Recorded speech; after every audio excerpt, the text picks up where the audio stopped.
What do you mean, my new friends? We both went and hung out with them, and we both got invited to do it again. Did you not have fun tonight? I had fun, but it was very apparent that they wanted you. But that's kind of how it always is. You seem to be everyone's center of gravity. The most crazy thing is you honestly have no idea. She takes a second at a stop sign to look at me and roll her eyes. People naturally gravitate towards you. I have seen it at the castle and at the training compound and now here. You don't even have to try, and it's not something that you even do or say. You just give off a vibe that pulls people in like magnets. Even Janice, who clearly doesn't like the extra competition, acknowledged your abilities tonight.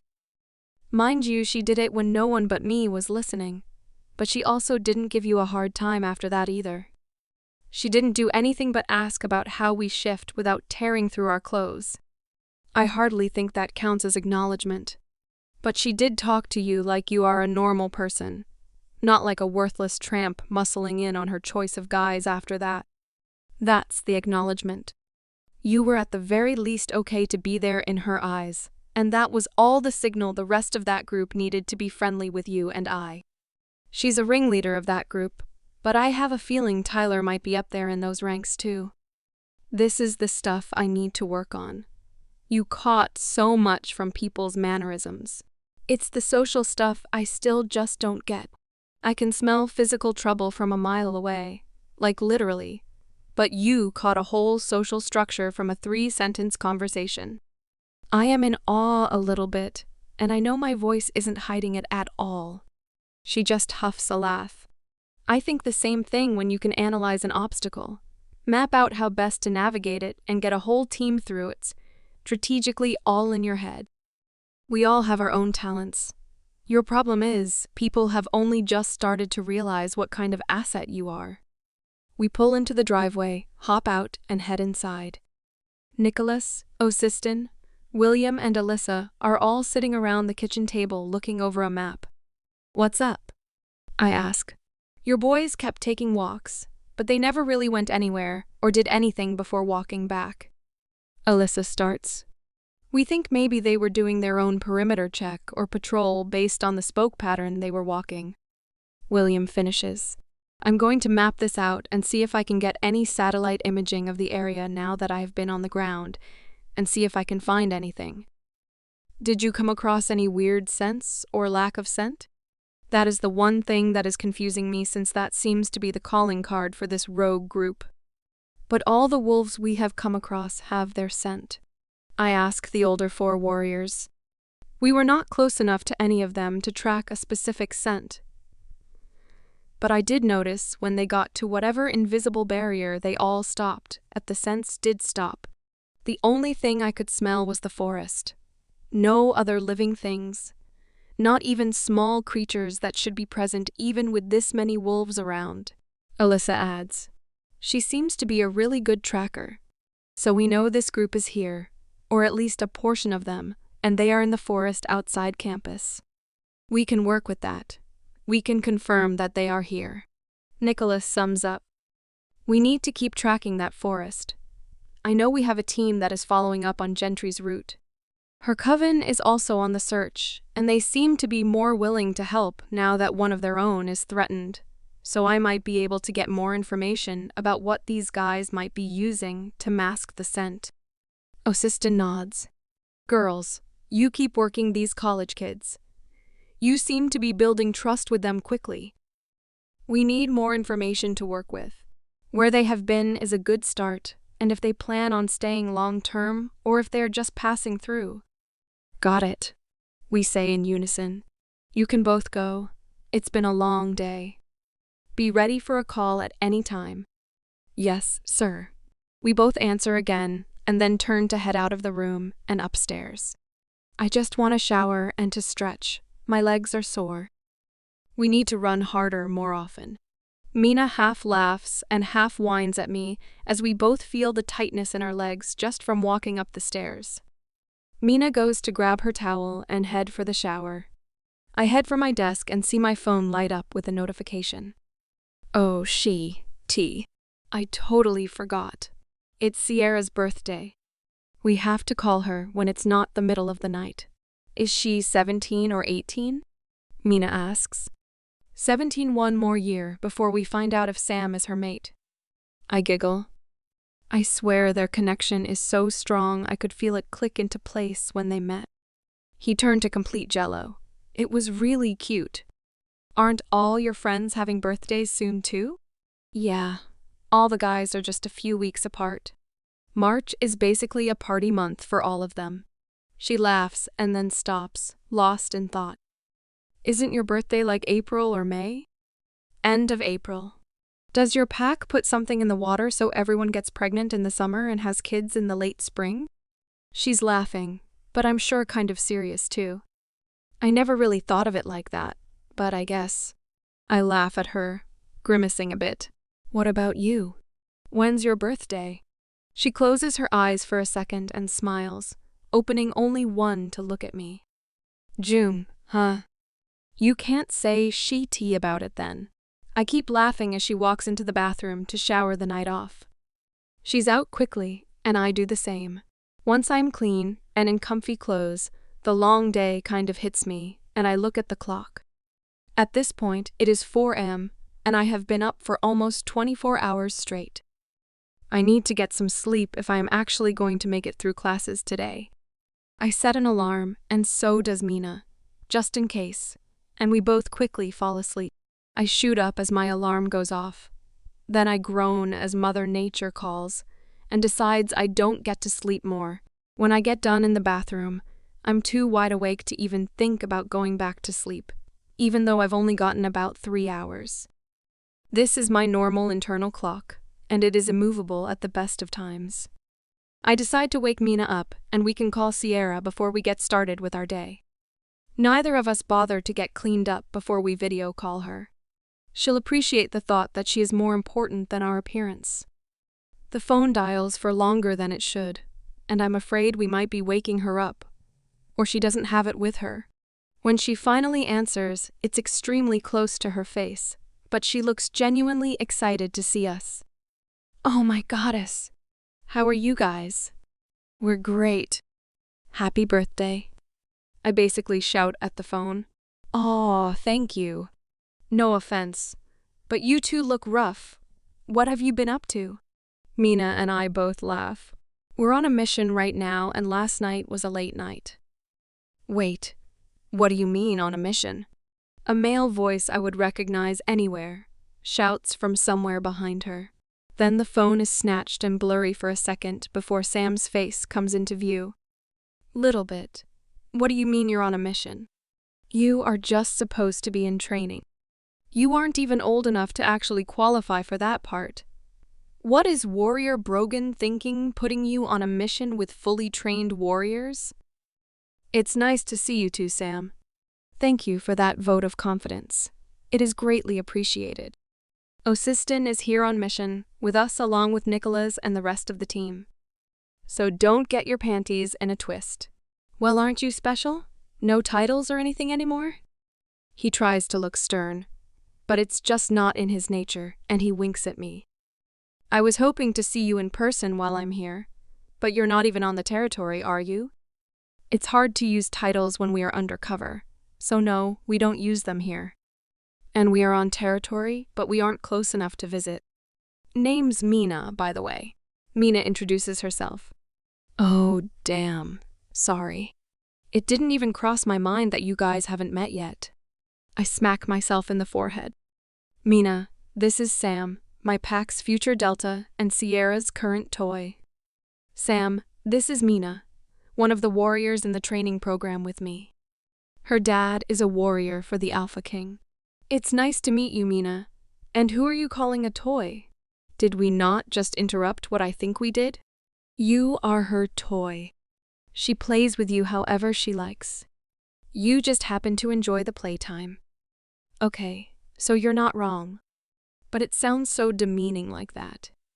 I'm feeling a bit used and may need some TLC when we are done here.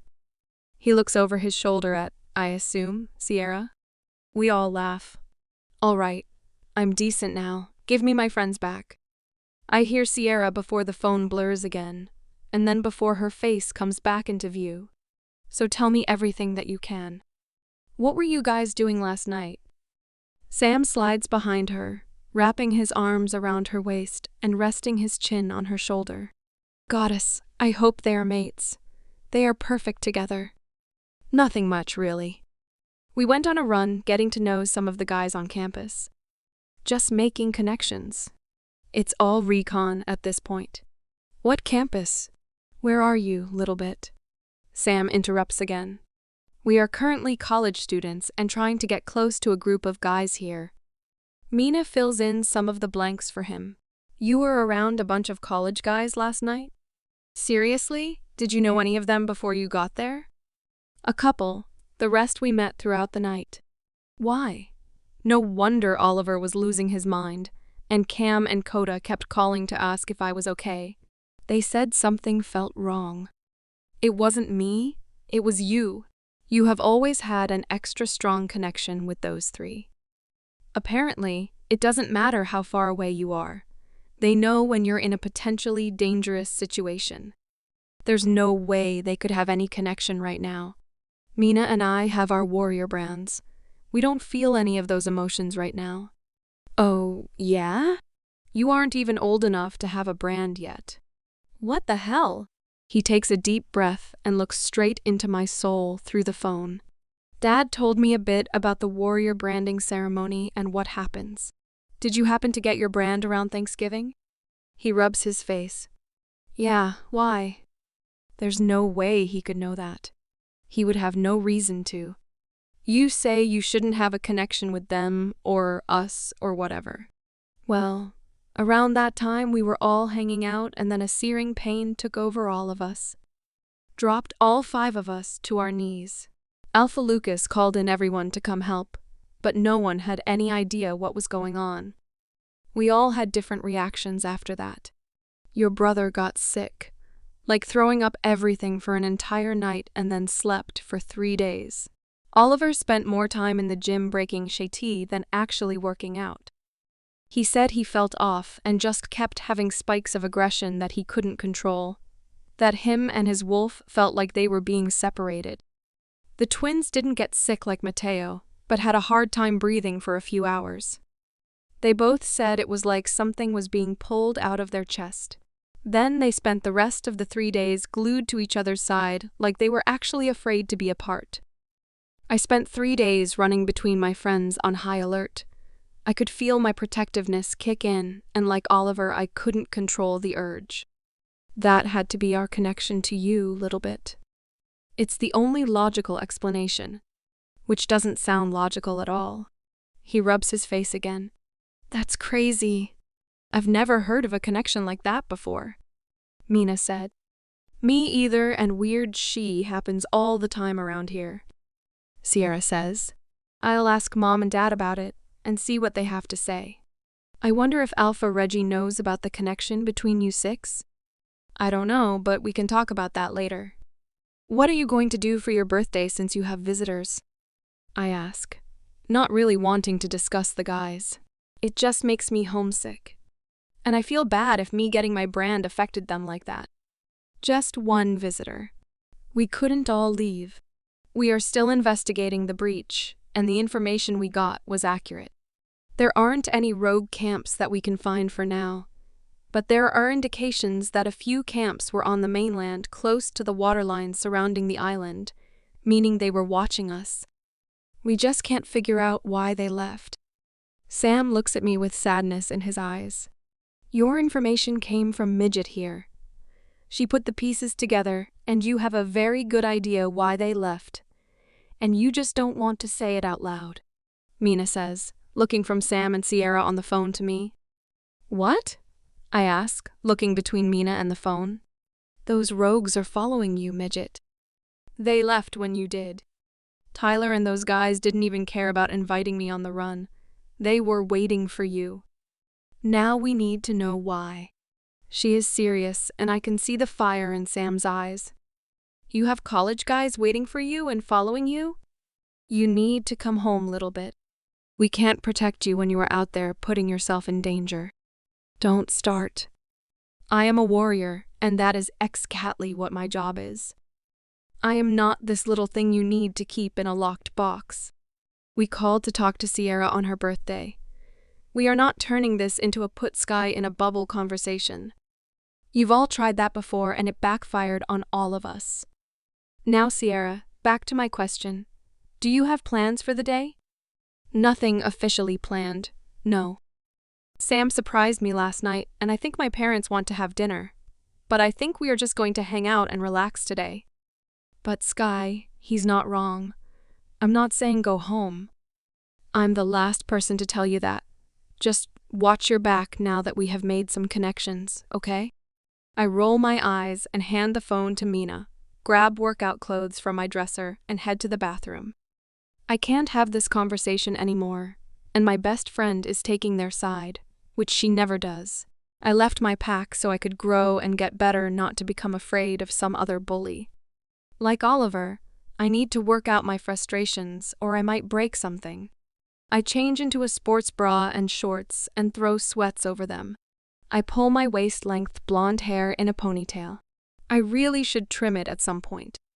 I just don't ever think about it until I'm frustrated and just need to get it out of my face quickly. I walk back out of the bathroom to grab my headphones, and Mina hands me my phone. I looked at the screen, and she ended the call. With no words, she holds up a finger to tell me to wait a minute, and she goes to change as well. This is why I keep her and Lillian and Oliver so close.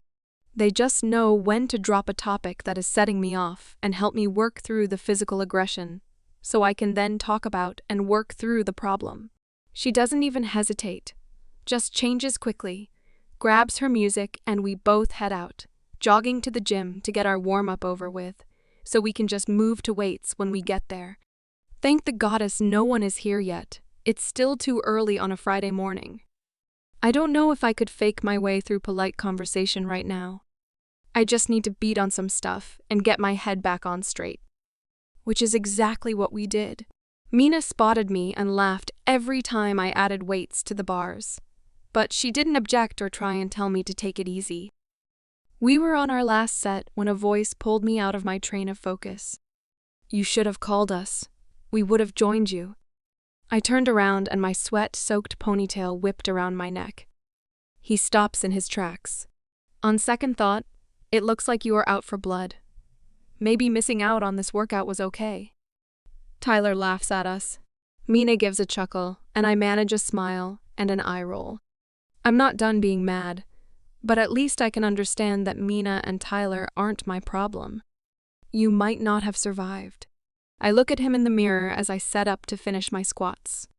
I mean, your stamina was a little lacking yesterday during the run. I can't imagine your strength is much better. I cock an eyebrow at him. What are you doing? We have to leave to get ready for classes? Mina mind links me. We need answers, and he's here. You said so yourself. Maybe if I can get him moving with me, I'll get some. I respond and then open the link to her. Osiston and Nicholas. Tyler is at the gym with me. I'm going to see if I can get information out of him. Mina has to leave for this to happen. I assume at least one of you is nearby. Can one of you follow her home to get ready for class, and one stay with me as backup? I look at her, daring her to contradict me. At least you asked for backup, jackass. She rolls her eyes, and I smile at her. I'll see you later. I just need some more time. I say out loud to her. She nods, gives me a hug, and walks by Tyler. Mina, I'm outside in the truck. Osiston has Sky. Nicholas comes through like this is the most natural response to my request. Make sure she doesn't do anything stupid. She's having a moment. And make sure that she eats. Soon. We didn't get a ton of sleep last night and have been here for over an hour with no food. She will train herself into a coma. She pats him on the shoulder and walks away. Tyler just looks at me for a second. Wanna talk about it? Not really. I'm still irritated, and if I start talking, the irritation will just get bigger. I just need to work out the aggression a little longer. Can you spot me on the bench press? Wait, I don't want to interrupt your workout. You did not come here to be my trainer. I'm sorry. I rub my face, hoping I'm getting the emotion right, so he will want to stay and talk to me. Hey, come here. He pulls me into a hug, and I reluctantly put my arms around him. What's up? Talk to me. I let him hold me for a minute. I'm so gross, I'm sorry, I say as I pull away. Actually, kind of feeling bad, but he doesn't let me get more than a step away. You're fine. I kind of prefer this look on you. It seems right somehow. Is that weird? I have no idea. I cringe. This kind of thing is new for me. I point between the two of us. And I really am disgusting, and I smell. I should probably go and shower. Like I said, I prefer this look on you, and you actually don't smell bad. He smiles at me. Do you have stuff to shower and change here, or do you need to go home? I didn't bring anything with me. We came in kind of a rush, but I don't want to go home yet. So far, I haven't had to lie, which is working for me. Tyler seems sweet. Even if he is a part of the rogue group, he doesn't seem like a bad guy. How about this? I haven't worked out, so I don't need to change, and I was smart enough to bring extra stuff with me. Do you want to take my bag and go clean up? Then I can make sure you eat like Mina asked, 'cause I'm sure she can kick my ass too. Really? You would give up your workout time and your stuff for me? I know my guys would do that for me, but Tyler barely knows me outside of class. You really are new at this, aren't you?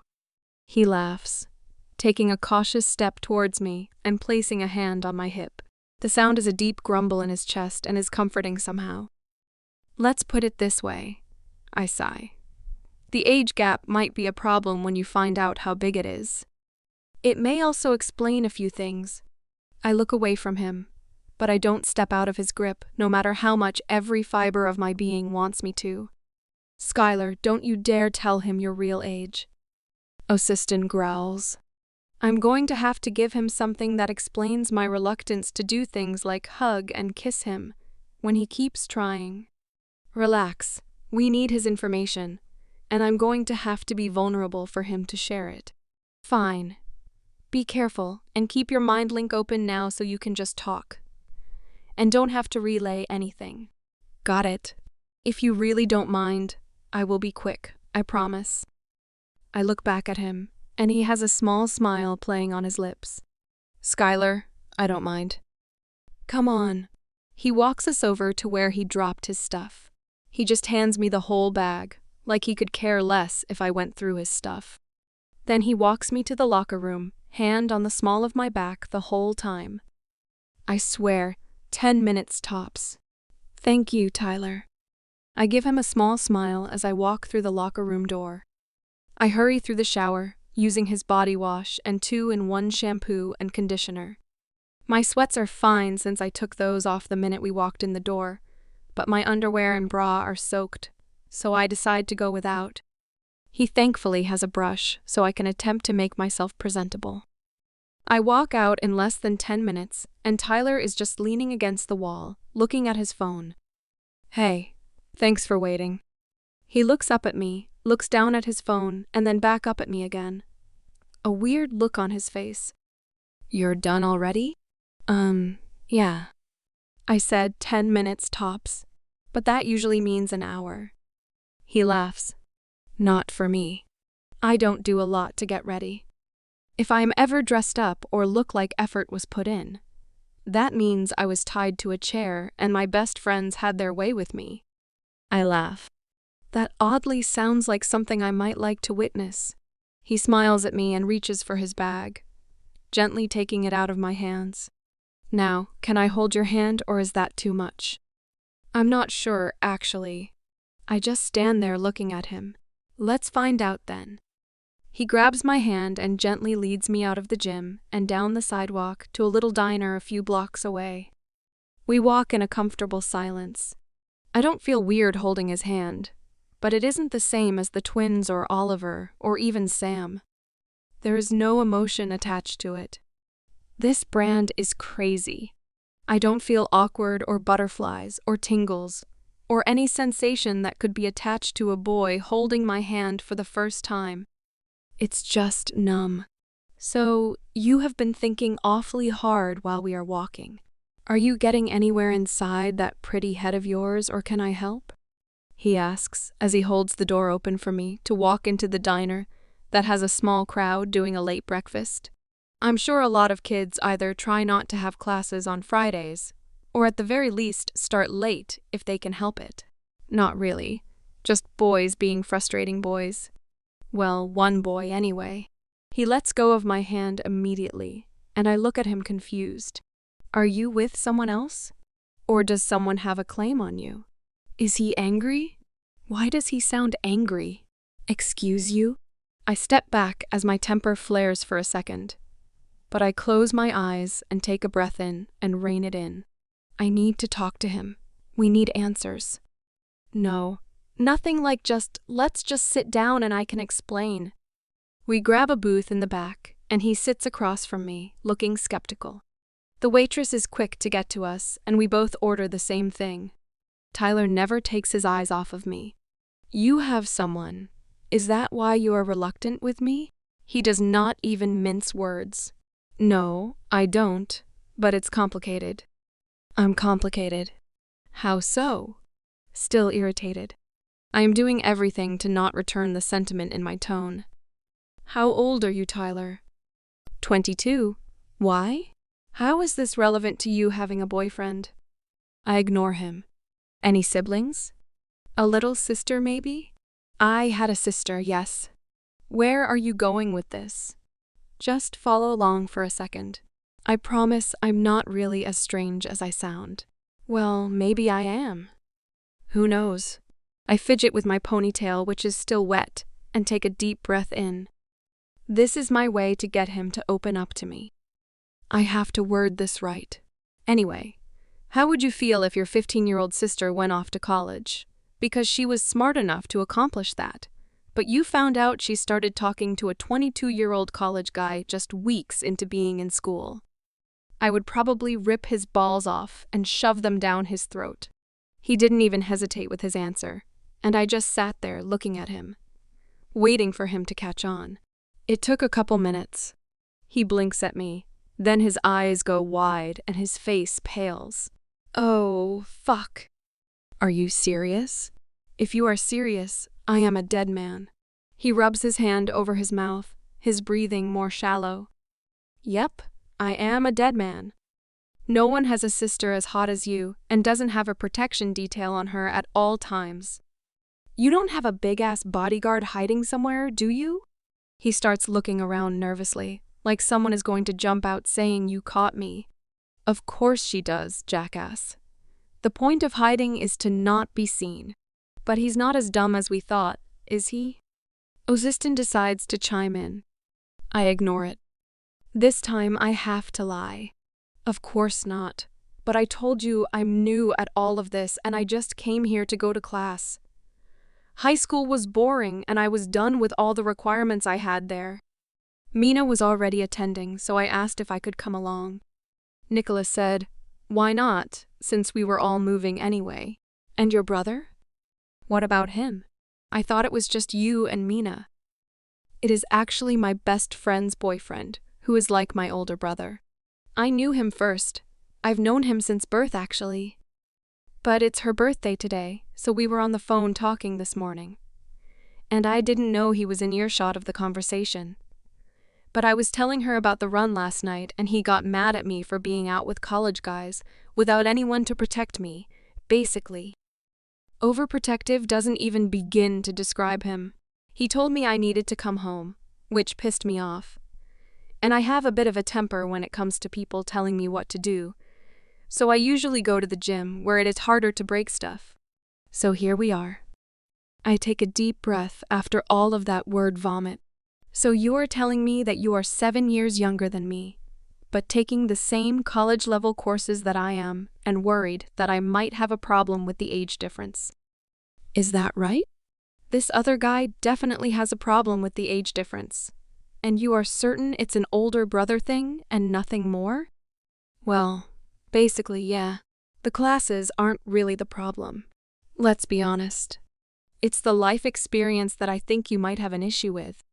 You've seen more than I have and been through more than I have. With all my intelligence, I am still only 15. And I'm not going to lie. The whole relationship thing is only a concept to me. I have never had one, and it makes me really nervous. And yes, my massive, overprotective flirt of a friend is like my big brother. There are no other feelings there. The way he is with my best friend, I kind of hope they are mates. It's a goals type of relationship. He takes a deep breath and blows it out slowly. Well, I can see why you are different from the rest of the girls I know now. I'm not going to lie. I like you a lot, but I get where you're coming from. Especially if this is all new for you. He grabs my hand and slowly interlocks our fingers. I'm sure some girl somewhere would be fighting to keep her heart rate in check, because the gesture is super sweet. But it's nothing for me. I know the brand is doing its job, and I don't know if I would be interested in him as more than a friend, even if it wasn't. But I also feel bad for this boy who is showing me patience and kindness and affection, and there is no way for me to truly reciprocate. I just know that mates are really important, and I'm afraid of what might happen if I get attached to anyone, and they don't turn out to be my mate. How devastating would that be? For either person. It's just really confusing. I'm sorry. I don't mean to be all hot and cold with you. I really just don't know what to do. Our food arrives at that point, and he is saved from having to answer me. The home-style meal is amazing.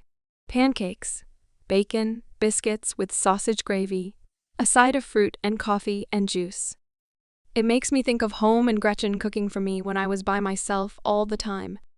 I would just sit at the island eating and watching her bustle around the kitchen. It was always a quiet peace, lonely but peaceful. I close my eyes and savor every bite, lost in the memory for a second. Why is that so hot? You really enjoy your food, don't you? I actually forgot I was alone. My eyes snap open to see Tyler watching me. I swallow slowly, making sure I don't choke while he just stares. What person doesn't enjoy food after basically torturing themselves in the gym? I know a lot of girls who don't eat much, period. He lowers his voice so only I can hear him. Human girls are the worst about it. But she-wolves aren't much better. Most think it will mess up their figure. But if they actually worked out their wolf the way you're supposed to be, burning calories shouldn't be a problem. I just eat what I want, and when I'm hungry, it's really not that big of a deal. I try to shrug it off. Well, the sounds you make when you enjoy your food are making it a very big deal. He shifts slightly in his seat. Did he just... Oh man. I need to change the topic. We keep venturing towards SX, and I need information. Not for him to want to jump me. I set my fork down because apparently eating turns him on. You said you had a sister. Past tense. What happened to her? His face goes dark, and I feel bad for prying. But we need to know if it was the rogue king who attacked his pack, and if Tyler and his friends joined up. I have to keep reminding myself I am on a mission. When my pack was attacked, it was chaos. We had no idea it was coming. We weren't at war or even in a disagreement with any other pack that I'm aware of. My dad and mom worked in the pack house, so we usually knew what was going on just from them being around the leaders. The wolves were organized and had a clear plan of attack. It was not random. They knew where to go and who to go after first. I don't know when it happened, but I found my sister later on our front lawn. He stopped to take a breath, and I let him have the moment. Reliving that kind of trauma in your head sucks. I know. I reach out and touch his hand lightly, not sure if that's what he needs right now or not. He gives me a small smile and squeezes my hand back. You said you were stuck. Why didn't you just leave or choose another alpha and rebuild? I'm sorry. I don't mean to be nosy. I just don't understand. We weren't allowed to leave. Their alpha took over. Said it was by order of the Alpha King, so no one was coming for us. Our pack was found lacking, and needed a change. He still has this dark, haunted look in his eyes. But something else is there, and I can't describe it, but I am genuinely scared of this look. What about your elders? Don't they have direct access to the Alpha King? They should have called for help. Tyler huffs a laugh. Those idiots were more concerned with their titles and being in the Alpha King's presence than actually doing their job. They spent almost no time in our pack or with pack members. Our Alpha was kind of a joke. He wasn't a bad guy, but he was mated to the former Alpha's only daughter and took the title. He wasn't made to be an Alpha. I'm sure the elders chose him for her. I think they actually ran the pack through the Alpha and Luna. The leaders were very concerned with making the pack bigger and more prominent. I was little when the Luna's father died, so I don't know if he was the same way or if it got bad after my Alpha was chosen as the Luna's mate. He stops to take a breath. If he is acting, he is really good at this. I really feel bad for him and his pack. From what I heard, the elders fled the minute the attack happened, leaving the Alpha and Luna to defend themselves, which of course they couldn't, and are holed up with the Alpha King now. For all we know, they are the reason our pack was attacked, or they planned the attack themselves to try and get the Alpha King's attention. Who knows? Either way, a lot of innocent people died or were captured, or worse, and no one did a thing about it. That scary, angry look is back. He is out for vengeance. I just wonder if he is aware or not. What was the name of your pack? I'm kind of afraid of what his answer is going to be. Former name, Midnight Sun. Currently, they are part of the Shadow Pack. My heart stops. A loud growl and string of curses go off in my head from Osistin and Nicholas, who have been listening in. It takes everything in me to stay present with Tyler, while they are shouting instructions to the whole team and the warriors back home. The noise is giving me a headache, but I can't shut them out. They need this information firsthand, right now. I'm so sorry that happened to your pack. Is the whole group we ran with last night from your old pack? Nah, Mike. Robbie and I left as soon as we could. The new Alpha is ruthless and cruel. He stopped all contact with the outside, and his warriors use corporal punishment if you don't fall in line. All the men were forced into an army. Any women that were left were taken somewhere else. I never saw any of them again. We had to get out, but no pack wanted a bunch of deserters. We tried, so we are here on our own. He shrugs. Well, I am skipping classes today, and you look like you could use a workout of your own. How about we hit the gym again, and this time you will actually get to use equipment. I stood up and held out my hand to him. He just stared at me like I was crazy. What? I just told you that my pack was attacked.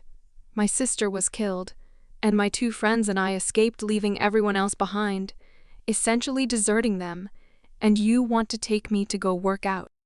I smile at him. Yep, that was a load of heavy, and when things get too heavy, I work out, and I am taking you with me.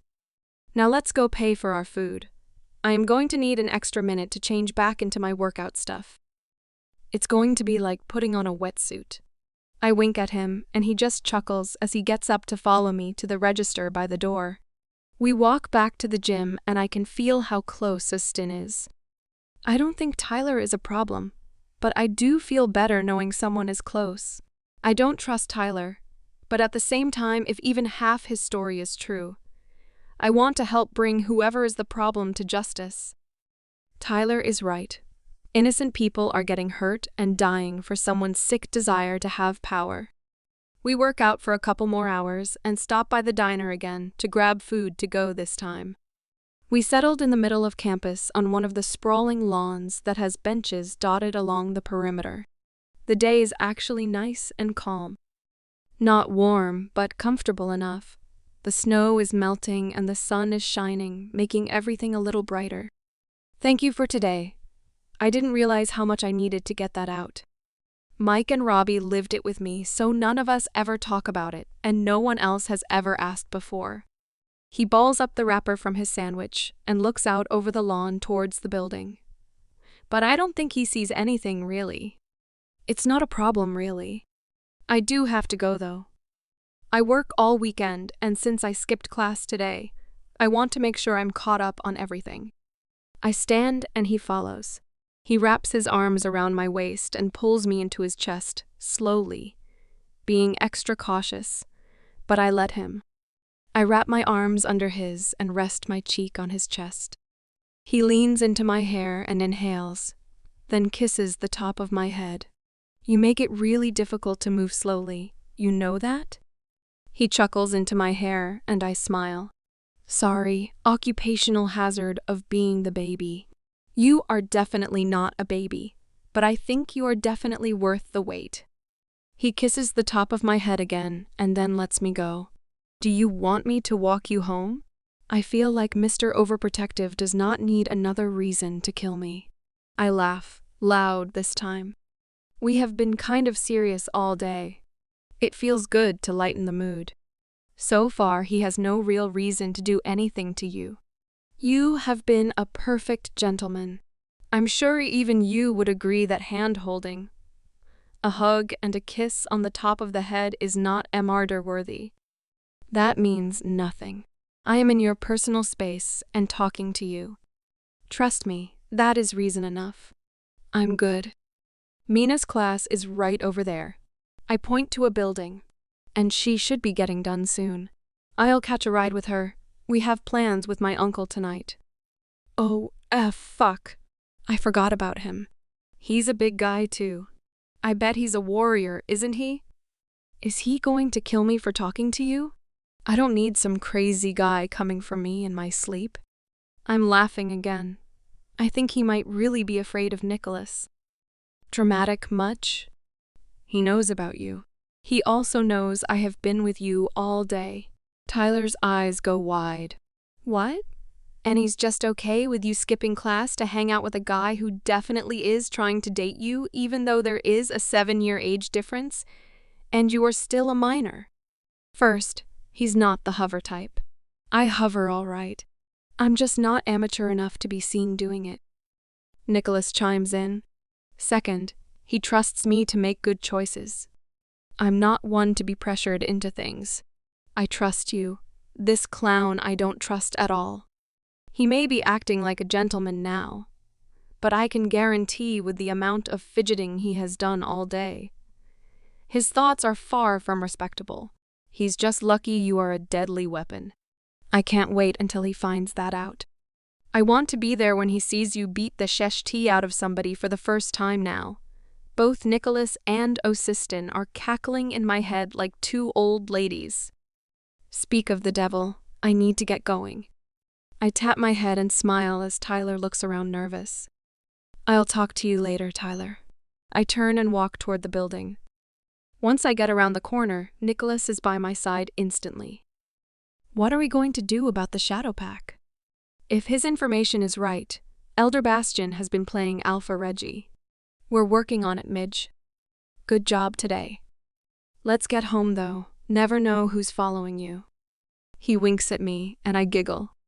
Walking in the house, Mina jumps on me immediately. She has me in a hug so tight, I struggle to breathe.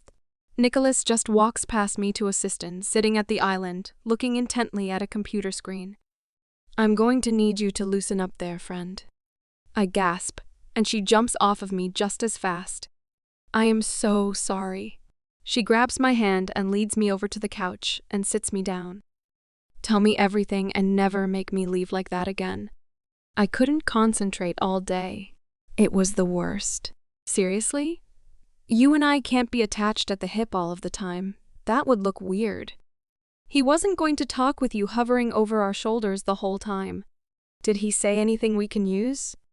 Anything concrete? Yes, we have information to work with. Nicholas and Osiston have the team working on looking into his claims.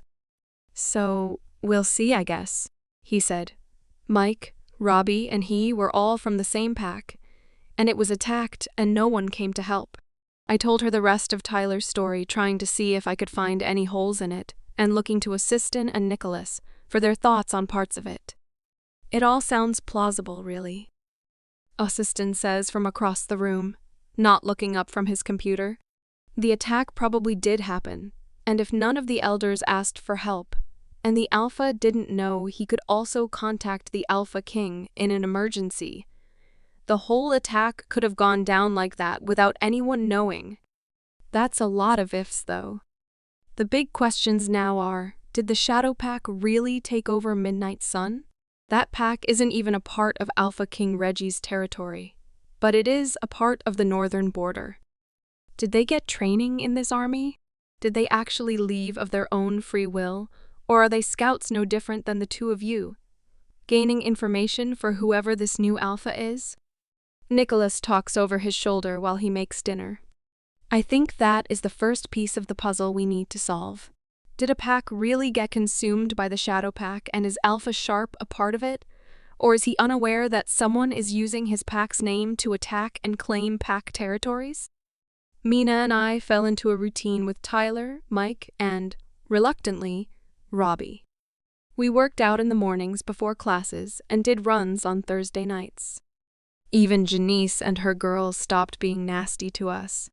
They were not nice and didn't really talk to us, but they weren't outright nasty, so I'll take that as a win. Tyler didn't talk to me about his pack after the day in the gym either, but he has made a point to text me every day. Nothing about the past or overly personal is brought up by either of us. We haven't been alone since that day either, and I don't know if that is on purpose, or really just a scheduling thing. But when we are together, he does make a point to hold my hand, or keep an arm around me, and it doesn't feel forced or fake. He's clearly marking territory. The dynamic is a little strange, but at least I don't have to fend off other guys trying to hit on me. Mina says I'm friend-zoned, but he's trying to not make it obvious. Mina, on the other hand, is fighting the guys off left and right, but she seems to be enjoying the challenge. She isn't getting any more information than I am, though, so we are kind of stuck at the moment, waiting to see if any warriors find anything with the little we were able to gather. Mina and I made it out to shop a few times with the crazy double life we were leading, and when I saw a kiosk that was similar to the one the guys got my bracelets from, I knew what to get them for their birthdays. I got them each a thin, braided, dark brown leather bracelet that has a single, small, black metal bead with the nickname they gave me engraved on it. You have to look close to see the name. The design is less conspicuous than the bracelets that they got me. And it would just look like they all have matching bracelets from someone looking quickly at it. I like the idea of an inside joke kind of thing with them. I took the gifts with me when I went back to the castle for a meetup of the battle strategists. I finally got to see Xander, and he promised to deliver them for me when he went to visit Blue Crescent next. He said he might make it for the boys' annual combined party. It's weird to be sad about missing a party I have only attended once. But I miss my guys, and I find myself wondering what they are doing without me. Probably the same thing they were doing before Sierra had us crashing into their lives. The strategists were going over the information that we gathered, and what other teams have been bringing in on separate assignments. Each of them asked me different questions, getting clarity on anything that might move them forward. But it was really just the same information over and over again.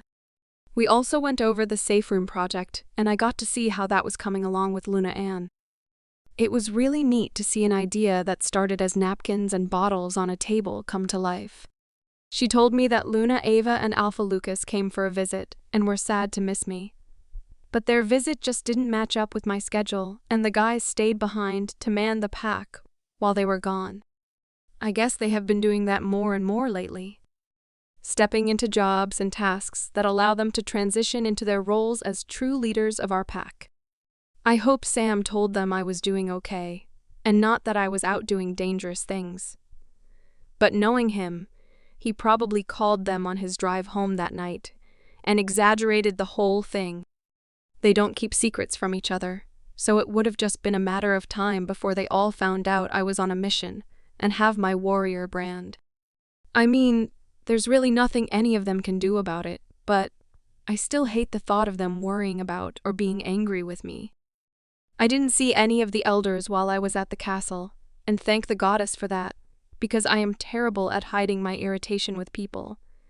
And there is no way I would have been able to sit by without doing or saying something to Elder Bastian, even though we still don't have proof of his involvement with the destruction of Tyler's pack. I can't stand the guy in general. Although discussing it with Xander, he said Mina and I might be on a list of chosen mates the elders were overheard discussing a few weeks back. We had a great laugh about that before I went back to campus. The spring has just been a mix of classes, hanging with the rogues and small gatherings at the castle. Then rinse and repeat. Osiston and Nicholas have both said that most missions are long-term, especially when you're just gathering information. Getting in with the right groups or with the right people takes time and can't be forced. When my birthday rolls around, it is bittersweet. Mina was not going to let me ignore it, and even got Tyler in on the plan to do something. But as I was having breakfast that morning, I found myself thinking of the guys and wondering if they were together thinking of me.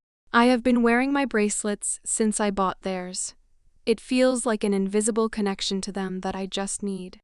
I decided to have them all attached to a leather strap with snaps so they are all together all the time, and it covers my forearm like an archery arm guard. Mina, Tyler, and Mike took me out for dinner, and it was fun, but not the same as being at the pool grilling out. I did laugh and enjoy myself, and even got a burger, which everyone thought was an odd choice. Before we left, Mina pulled a box out of her purse, and I was immediately suspicious. "What's this?"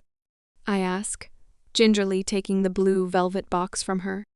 It's a decent size, not a ring or bracelet, but definitely jewelry of some kind.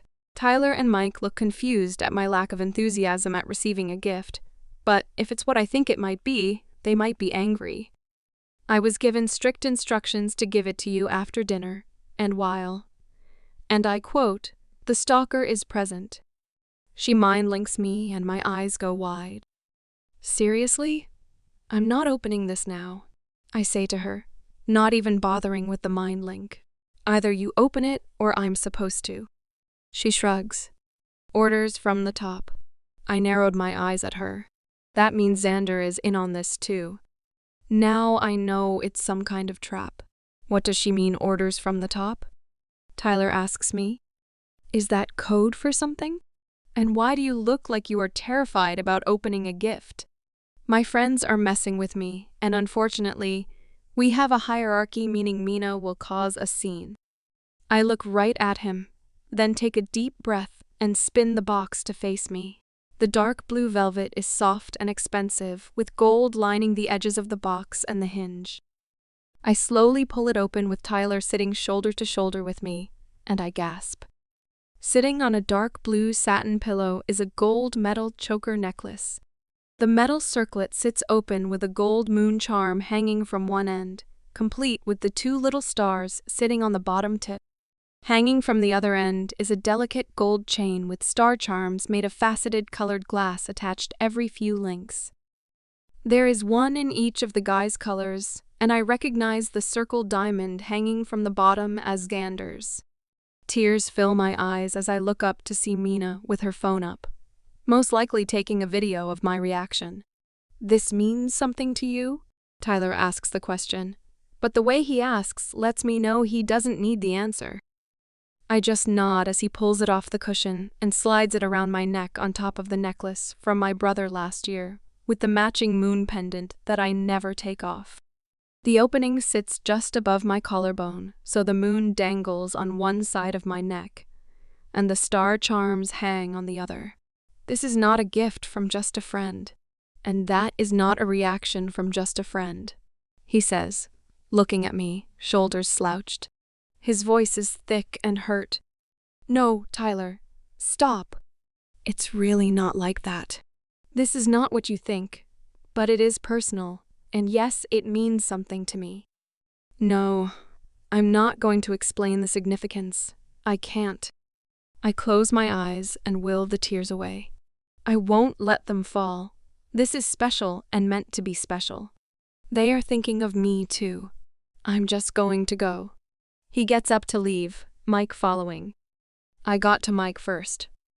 Go sit with Mina. We will be right back. I follow Tyler outside. So that's it then? You're just going to get up and walk away? What do you want me to do, Sky? You clearly are leading someone else on at the same time you are playing with me.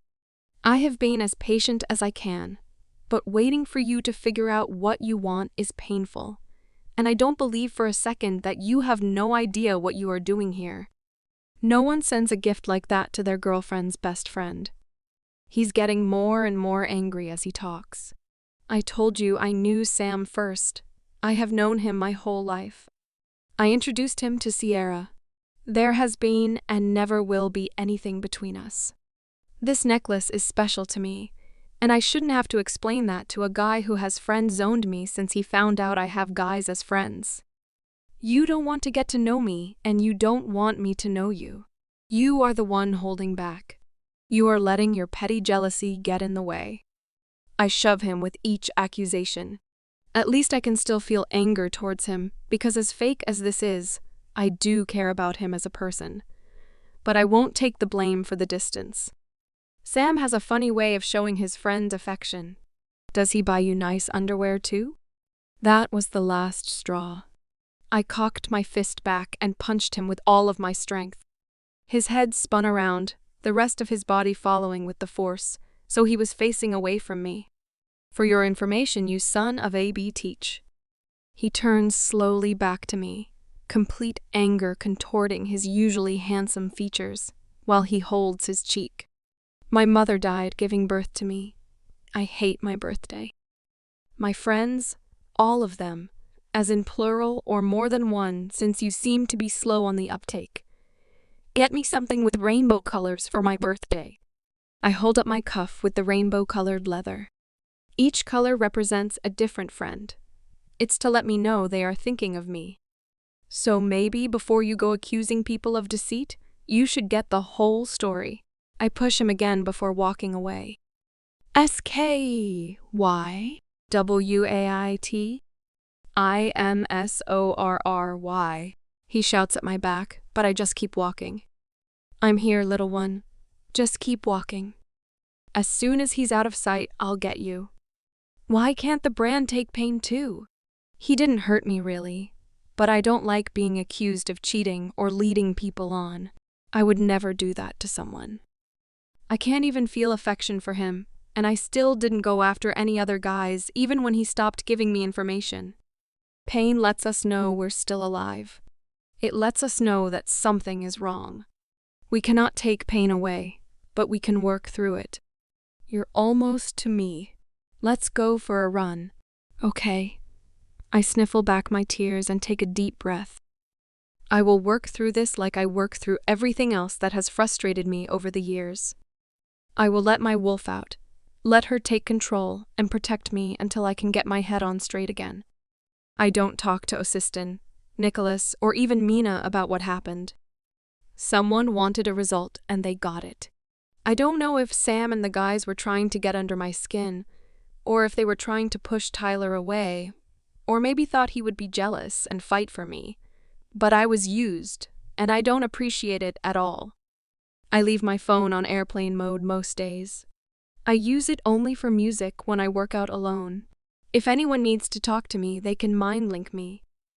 I know I'm being followed. I can always feel a presence near me. But I don't ask who it is or acknowledge them. I have switched from sharing a room with Mina to staying in one of the other guest rooms with my door locked if I'm home. I still go to classes. I just make sure that I'm surrounded by other people so Tyler, Mike, and Mina can't sit next to me. I shift and run almost every night with Assistant, hot on my tail. He says nothing, just lets me go and keeps me from doing anything to jeopardize our mission. 3 weeks after my disastrous birthday, Mina comes into my room. She picked the lock and tried and failed to make a joke of being proud of herself. I was sitting on my bed doing homework, like the good old days. Hey, I'm sorry. I didn't think it would go down like that. So you were in on the setup? It's good to know my friends have my back. What was the end game there? 'Cause I still haven't figured it out. You weren't getting anywhere with him, so when Xander brought your present, We thought we could use it to make him jealous and spark a reaction. Well, you were right. His reaction was to call me a two-timing worry, and all of you ruined the memory of a gift that should be special to me. Do the guys know that their gift and I were used to bait Tyler?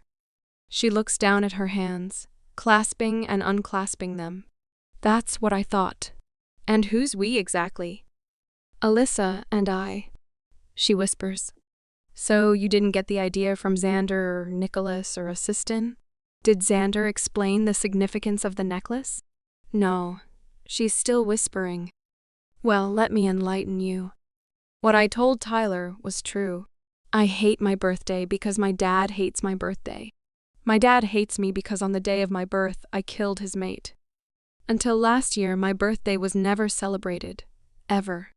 It wasn't allowed. You know about the bullying. What you don't know is that until the beginning of my freshman year, my bullies included my father, my brother, and rest of the future leaders of my pack. My basic existence was not even recognized by any of my peers. Not even by my brother. Until my freshman year, I had no real friends, also something that was not allowed. It was safer for people to steer clear of me. The only people who remotely gave a she-tea about me were Luna Ava, in secret, my nanny, who was beaten in front of me if my father thought she overindulged me by being too kind, and then our housekeeper who took over after my nanny was fired. The only reason I have friends now is because of Sierra. The minute she stepped foot in my pack, Sam was attracted to her and decided being nice to me would get him in her good graces. That's how they figured out I was being harmed by more than just my father, and to what extent my father mistreated me. So for the first time in my life, my birthday was celebrated last year, and it was beautiful. The guys got me these bracelets. I held up my arm and clearly kept the theme of the combined color-coded gift this year with their necklace, and you decided to use it for your own selfish gains. I look from her to my open door. You can come in. Lingering at the door, mouth breathing isn't doing you any favors. Both Assistant and Nicholas walk in, looking not too pleased. Is that why Tyler came by asking to see you looking like he was in a cage fight? Nicholas asked, and we are not mouth breathers. I couldn't suppress a small smile at the idea I hit him hard enough to leave a mark. I just nodded. I'm actually sad I missed that. Well, you might need to make up with him. We have been following his crew for the last few weeks. They are up to something, Assistant says. And he has been stalking the house, clearly trying to check in on you. He's not very stealthy. This might work for us. How soon do I need to be friendly again? I'm all business now. Tyler means nothing after that. I have no room for people who will turn on me at the first sign of trouble, and he didn't even listen to my side of the story. I'll have to start letting him talk to me in class and slowly go from there. He's got to work for it or he will get suspicious. I agree, but sooner rather than later, and for sure before the semester ends. I nod again and then look back down at my homework. It's a start that Mina has some history, but I'm still angry, and I can't bring myself to wear the necklace yet, which makes me angry all over again. She shouldn't have needed to get my history like that, and she shouldn't have gone over the heads of our group leaders. This is just another reason for them to not put on a mission until we are old enough. It's too easy to be impulsive and emotional. The thought of being iced out of missions keeps the anger simmering too. The only way to make this look real with Tyler is to make up with Mina. I have to stuff this irritation and save it for another day. I can feel Assistant and Nicholas leave. Mina hangs for a minute longer, but when she realizes I'm done with her, she walks to my door. Sky, I didn't know, and I really am sorry. I hope you can forgive me. I'm working on it. I finally made eye contact with her for the first time in 3 weeks. You took something that you can never give back. You may not have had all of the information, but I shouldn't be forced into giving my history to people for any reason. We have a job here, and if you want it to go faster or better or whatever, you need to work with the team. Express your concerns or ideas with everyone. We're the green ones here, not the experts, no matter how good we are at a few things. Get your head out of your ass. Act like the leader that I know is in there somewhere. We aren't here to be the guy or the hero or whatever you and Alyssa have in your heads. I'm sure the literal years that some of these guys have spent on this mission have been miserable. Our school year can't compare.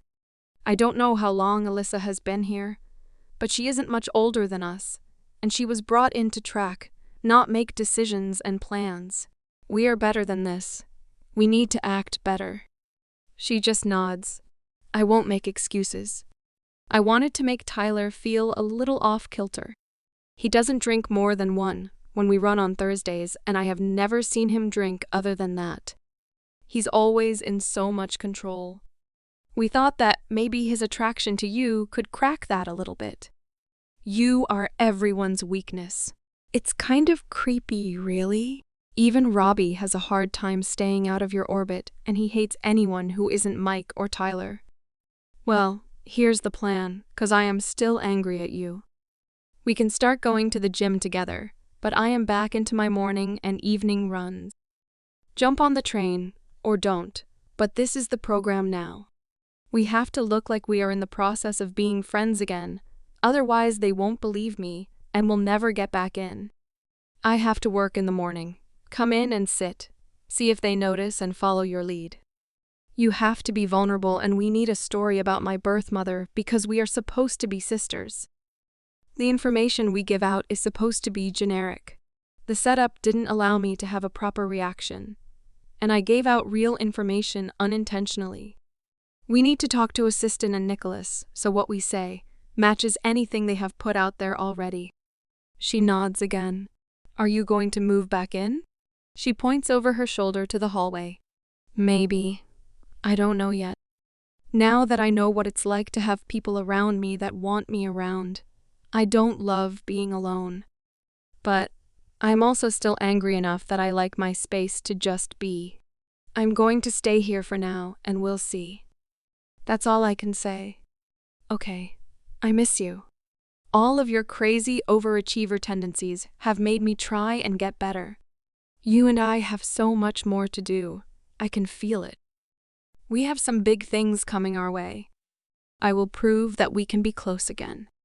I'm going to go talk to Nicholas and Assistant and let them know that we have come up with the start of a plan. Okay, thanks, Mina. I promise I will try. Once she left, I flopped back on my bed and just sighed. I don't have any more tears for this situation. I am not sad. I can't be anymore. My wolf has been comforting me since my birthday, like she always does. I don't want to feel the blame of my mom dying anymore. I know the truth now, at least as far as that goes, and I can't talk about that with anyone. At least, not yet. Alpha Reggie still wants to keep how close we are related a secret for now. There are too many people who will try and target me if they found out. I'm not afraid, but after watching Xander deal with the trophy wife wannabes, I can't imagine what someone would do to me to get to either Xander or Alpha Reggie. No one said missions would be easy, and I have to get better about keeping my emotions in check, or at the very least keep my real-life stuff out of the backstory I'm supposed to have. I can't just go blurting out things like I did on my birthday. I have to be more in control than Tyler seems to be all of the time. That is something that my wolf and I have been going over and over in our head. What we both can do to stay in control when emotions are running high. I sat back up and finished the notes I was rewriting for the sen equals con time to make sure I looked busy to everyone, and not like I was hiding out in my room like a coward, not wanting to be forced to talk to anyone. Now that Mina and I have a start to a plan, I need to go give my input and return the peace offering by eating dinner with them tonight. Surveillance was a little different, finishing out this week. Mina kept going to classes as usual, starting to hint at her, and I making up to the people who needed to hear it. I kept going to classes and work, and started to appear more like my normal self, leaving some of the broodiness at home. Nicholas made it look like he was going on a business trip so he could spend time out in the field with Alyssa. He and assistant were less than pleased with her and Mina's stunt that could have jeopardized our mission, and he is observing her tracking techniques. Well, that's what he told her anyway. If I was him and suspicious of the group we have been trying to track down for a year with literally no results, I would assume there is someone inside the operation helping to derail us, and I would be spending time with each member of the team in a very close way, so there is no way to hide. I don't have any proof that that is what he is up to, and I haven't said anything to anyone about it. I am learning to watch and listen more than I talk. It seems to be helping me make better decisions and respond better, although it makes me seem more quiet and reserved. I don't care. Every single word that comes out of my mouth is calculated and serves a purpose. I should have seen what Mina was doing with my gift and stopped it. I got carried away in this lie that we are living. I can see how long-term undercover agents could end up being double agents or switching sides. After a while, you start to believe in the lie. I am not here to make real friends. I'm here to help stop a guy that, I am pretty sure, wants to kill my uncle and probably cousin and take over the whole kingdom before moving on to the next one. Having Mina and I look unsupervised also serves the purpose that we are vulnerable and unprotected. We are back to full-on bait mode. So it's our job to get our scent everywhere. Look like college students who just broke out of an overprotective cage, living it up while our chaperone is away. We don't party, but we have been to every possible gathering, game, and campus event since Nicholas' departure. The one thing I haven't done yet is go to a Thursday run. I need to make up with Tyler and have him invite me as a peace offering. But Mina goes each week and reports back the same thing we saw the first time. The guys basically take turns doing their perimeter check. She did catch a pattern, though. Each guy goes out and back and then rotates clockwise to the next group, socializes until it's his turn to patrol again. And there are so many of them that unless you really watched, you probably wouldn't catch on. She also found that they only patrol away from campus, not between the bonfire site and campus. So either they feel really safe in their bubble here, or someone else is patrolling the same way elsewhere. I take a different path each day on my solo run to the gym, reporting back the different smells, and who has been where recently. I am learning to be a better tracker, especially with so many wolves mixed with humans, as well as the overwhelming smells that can only be associated with a college campus. I have discovered that there are some changes in the scents surrounding the campus. To the southeast of us, about 2 blocks from the forest preserve land, all scents except those of humans stop.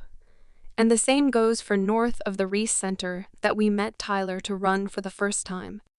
The scent block seems to extend east into the forest that reaches towards the coastline, which is what we expected, but we have never noticed it until now. And the fact that it is on campus has all of us worried about girls being taken again. The scent block is like an invisible fog that is stealthily creeping across the campus, covering more and more each day like a suffocation. With my brand, I don't feel lustful emotions, but when I step into the scent block, I feel a pull deep in the pit of my stomach. The pull doesn't lead me anywhere yet, but I have a feeling, like the Pied Piper, that pull will eventually have a direction. It's like a slow haze or a tolerance buildup that if you aren't looking for it, you wouldn't even notice it developing. It's been a little over a week since I started recognizing and talking to other people again. I turned my phone on all the time and even opened all of Tyler's apology texts so he can see that I have read them. I still haven't responded.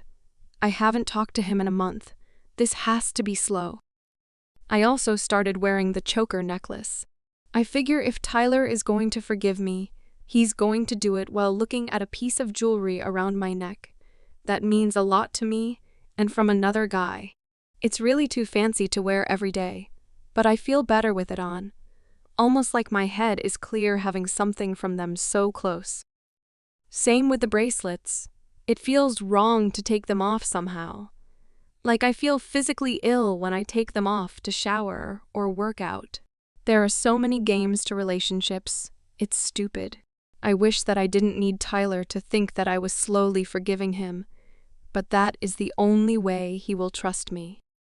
This is why I am a better warrior. I can beat the ST out of someone for pissing me off and then call it a day and move on with life. These games are exhausting. I got to my ecology class early and sat in my former spot, where Tyler, Mike, and Robbie still normally occupy. It would be my luck that I decided to talk to them, and they aren't here today. I waited for what seemed like forever. The class was basically full with only a minute or two to start, when finally, all three walked through having what appeared to be a very serious conversation. None of them noticed me until they were 3 rows from the top. Mike saw me first and just stopped. Robbie, then Tyler bumped into him. "What the hell, man?" Robbie hissed. "Move your ass before we get in trouble." I think we need to find different seats today. Mike does not take his eyes off of me when he talks. I can smell the nervousness wafting off of him. Why is he nervous? The other 2 look around to see what has him in a panic. Robbie sees me and just scowls. Tyler looks just as nervous as Mike, swallowing hard enough for me to see his Adam's apple move. "Fine," Robbie grumbles, and heads back down a few rows where he and Mike take seats at the end of the row. Tyler nods to himself and slowly walks over to me. "Hey," he whispers, but then says nothing else. "Hey," I say a little curtly, keeping my focus on him. "It hasn't been the same without you. The class is more boring without you asking a million questions." He gives me a small smile. "Well, I haven't been up for a lot of extra chatter lately." I shrug. He's going to have to work harder than that. I know it's not the time or the place, but I really am sorry. I was jealous and I was already angry at some news I had gotten right before we met up with you. I'm not trying to make excuses, but I didn't handle the situation well. Professor Chance started in on the lecture and heavily hinted at information being on the final coming up. So I turned and started taking notes. Tyler lets out a huff, letting me know he's not happy about my ignoring his apology, but turns and gets a notebook out. He angles himself towards me and brushes my knee with his, and every fiber of my being wants to move away and elbow him in the nose. But I force myself to sit still and make him feel comfortable, because right now, that is what all of this is about. He is going to bring me into the folds of the rogues, and it is going to happen soon, or I may end up beating the information out of him. As Professor Chance wraps up the lesson, he tells us that he will run our final next week so we can spend the rest of our class time outside doing things that are practical. Once he dismisses us, the general rumble of books and supplies being packed fills the room, and the general noise of voices increases in volume as the students leave the lecture hall. I take my time, and so does Tyler. "Can I walk with you?" he asks, shyly.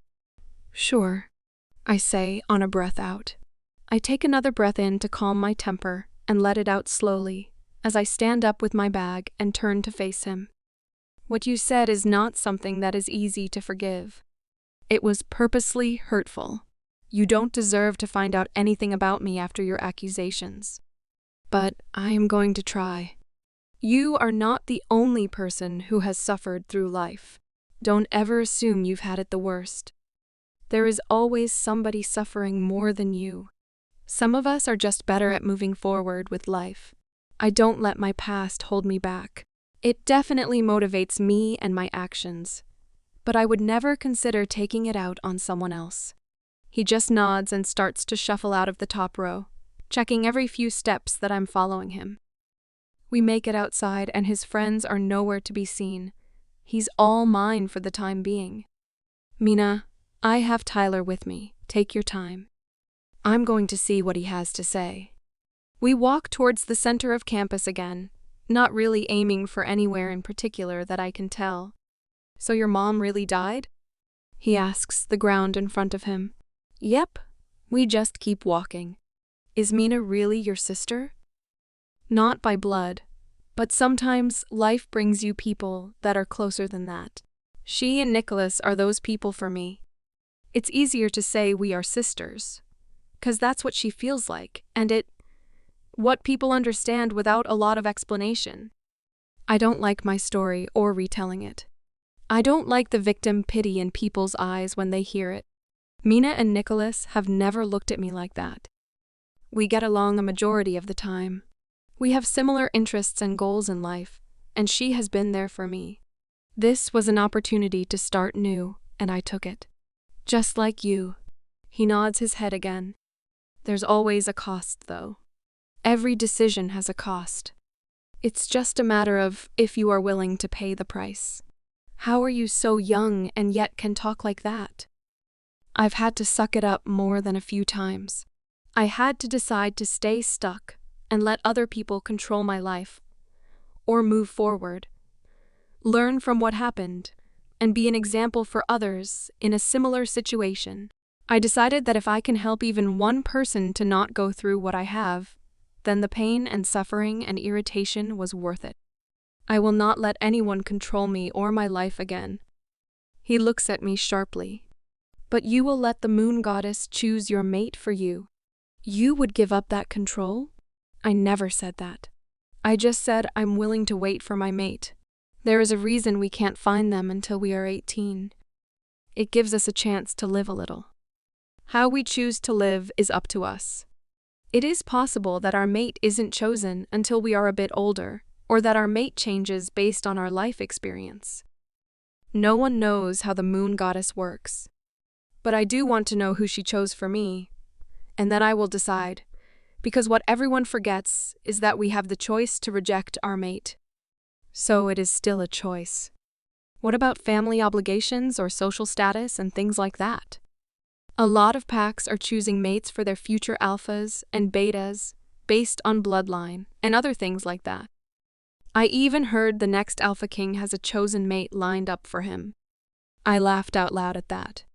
I'm sure there are elders who would like those rumors to be true and spread them widely. I've seen elders try, but what they forget is they are no longer in an actual position of power. They are advisors and only around to help guide and give opinions based on their experience. And if the future alphas and betas are worth their title, they will think through the decision and effectively make the best one without being coerced into a decision that benefits someone else while making them miserable. Leaders have to see through the bullshit. Part of that is mating matches and manipulation. You are going to make an excellent Luna one day. He huffs and rubs his face. But I will enjoy your time as long as I have your attention. He finally smiled his charming smile at me, and I gave him a small one in return. I am nobody's Luna. I'm an advocate for my pack, even a fighter. But I couldn't handle the politics and the backstabbing that comes with being a leader. I grimace and stick out my tongue at the thought. That is why you will be a great Luna. You're not looking for the title. He grabs my hand and kisses my knuckles softly, and we continue walking like that for a while, until we come up to the coffee shop I work for. I believe this is where I leave you. He's still holding my hand even as he takes a step away from me. How did you know I have to work today? I raise an eyebrow, but smile. I might have been keeping an eye on you from a distance when you stopped talking to me, and you always work the afternoon shift on Tuesdays. He tries and fails to look at me. So you have been following me? I thought I caught your scent a couple of times. You seem to be a hard person to let go of. I can't explain it, but I want to be near you, but I also know it's not a mate thing. How do you know it isn't a mate thing? I ask playfully. I already told you that you are going to make a great Luna someday. That means you will be with some great alpha, and I already found my mate. He trails off and looks at the ground. What? Why didn't you say anything? It wasn't the right time. It's never the right time, but I will explain that on our next date. He smiles at me and winks. When will that be exactly? I tilt my head. Tomorrow? He says, like a question. Can I take you to lunch in between classes? I know you have a full day, and then I would like to take you to the run on Thursday. It's not the same without someone to actually chase. I guess I can handle lunch. We'll see from there. He nods, just looking at me, still holding my hand like he can't let go. I make a split decision that is either going to be great or a total disaster. I step forward, wrapping my arms around his waist and tucking my head to his chest. He doesn't even hesitate to wrap me up in a tight hug. I can feel him press his lips to the top of my head and take a deep breath in, then kiss my hair before he lets go. I'll see you tomorrow, Sky. I nod tomorrow. He doesn't wait an hour before he starts to text me. Tyler, hot ecology guy. Thank you for today. Tyler, hot ecology guy. I have missed you. Me, I just needed time. Still do. Me, thanks for being patient. Tyler, hot ecology guy. Anything for you. Me, do promise?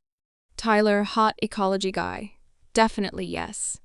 Me, I will hold you to that. I make it through my shift with a few more flirty texts from Tyler, and Mina and I head out to have dinner at the diner near the gym. It has become our go-to spot to people watch. It seems most of the werewolf population comes here. It's probably because the owner is a werewolf and his wife is human. This is probably the best compromise for both of them, since he doesn't smell like any pack I have come across. But he doesn't have that feral smell from rogues who spend too much time away from civilization. So are you going to go on the run Thursday? Apparently, it's all Tyler has talked about all day. She smiles at me. How do you know that? He literally just asked me right before my shift, and I didn't even say yes. I can't decide if I am pleased he is so ready to jump right back into this weird-ass friendship, or irritated that he thinks I have forgiven him this easily. He's hot. You're hot, and people talk when two hot people stop speaking dramatically for a month, and then are spotted making out in front of the coffee shop. We both roll our eyes. You know that's not what happened in front of the shop. But something did happen? I gave him a hug. That's all. I switched to mind link since there are many advanced ears in the room. You know I need him to bring me back into the group. And the run is the best way to do that. He works fast, doesn't he? She winks at me. Shut up, I say, but smile at her. Wednesday, I woke up to a text from Tyler. Tyler, hot ecology guy. Good morning, beautiful. Tyler, hot ecology guy. Can I still work out with you? Me, no normal person is up at this time. Tyler, hot ecology guy. You're up. Me, like I said, no normal person is up at this time. Me, people usually yell at me for getting up this early. Tyler, hot ecology guy. I couldn't sleep. Me, why? Tyler, hot ecology guy. I thought you talking to me might have been a dream. Tyler, hot ecology guy. I needed to check, and you never answered the question. Me, sure. I'll be there in about 10 min. Tyler, hot ecology guy. Can I pick you up? Me? I usually run. I like getting my warm-up in before I get there. Tyler, hot ecology guy. Can I run with you? Me? Sure. How long will it take you to get here? Tyler, hot ecology guy. I'm outside. I hop out of bed and start rushing to get ready. What the hell is he already doing here? I throw on sweats over my sports bra and shorts, grab my bag so I can actually shower this time, and race down the stairs and open the door to Tyler's smiling face. The look is cocky and smug. He could hear me racing around to get ready. Well, at least he thinks I want to see him really badly. What are you doing here? I thought I was picking you up so we could run over to the gym. I thought you said I could join you. Was I mistaken? He's trying to be playful, but there is a look of uneasiness that crosses his eyes briefly. He's not as confident as he's pretending to be. Good. I mean, why are you here now? How long have you been outside my house? Would it make me sound crazy if I said all night? He shoves his hands in his pockets and looks at the ground, kicking invisible dirt around. How long have you been camping out at my house all night? Since your birthday. I stayed far enough away so I wouldn't make you or your uncle uncomfortable. But being too far for too long was terrible. There is definitely something about you that makes me calm. Huh. I raise an eyebrow, letting him know I very much think that is a line. So what do you want to talk about first? The flirting like I am your mate when you told me yourself you know I'm not, or what you and your buddies actually get up to in the woods? 'Cause it's not just to run. His head shoots up at me, and I raise both of my eyebrows at him, daring him to lie to me. He opens his mouth, closes it, opens it again, and then looks at the sky, blowing out a huge breath. Seriously, you are too perfect and observant for your own good. This was not supposed to be this hard. That is going to require another explanation, but I will let you get your thoughts in order. I swing my small one-shoulder backpack over my head and signal for him to follow me. We don't talk at all and are in no hurry to get to the gym. It takes about 15 minutes and neither of us have broken a sweat, but move right into training, both avoiding topics we don't want to or can't discuss. But I'm pretty sure he implied that he wasn't supposed to get involved with me, which can mean so many things. When we are done, we both head to the locker rooms to shower and change. I still have classes this morning, so I don't have a ton of time. We head to the diner and grab what has become our usual booth in the back corner. All right, why don't you start with the easiest topic? What is this about you already meeting your mate? I don't even hesitate to ask right after we place our order. And just to clarify, I'm not mad or jealous. I gave him a look. I am genuinely curious because you and Mike, and mostly Robbie, seem to have this big issue with mates being a stupid or ridiculous concept, yet you know who yours is, or I guess maybe's a possibility. He takes a deep breath and closes his eyes. Would be correct. She chose differently and rejected me, but not without making sure that I felt the pain of her being with someone else. Oh, that's awful. Why would she do that? Because the person she chose decided that I needed to be put in my place.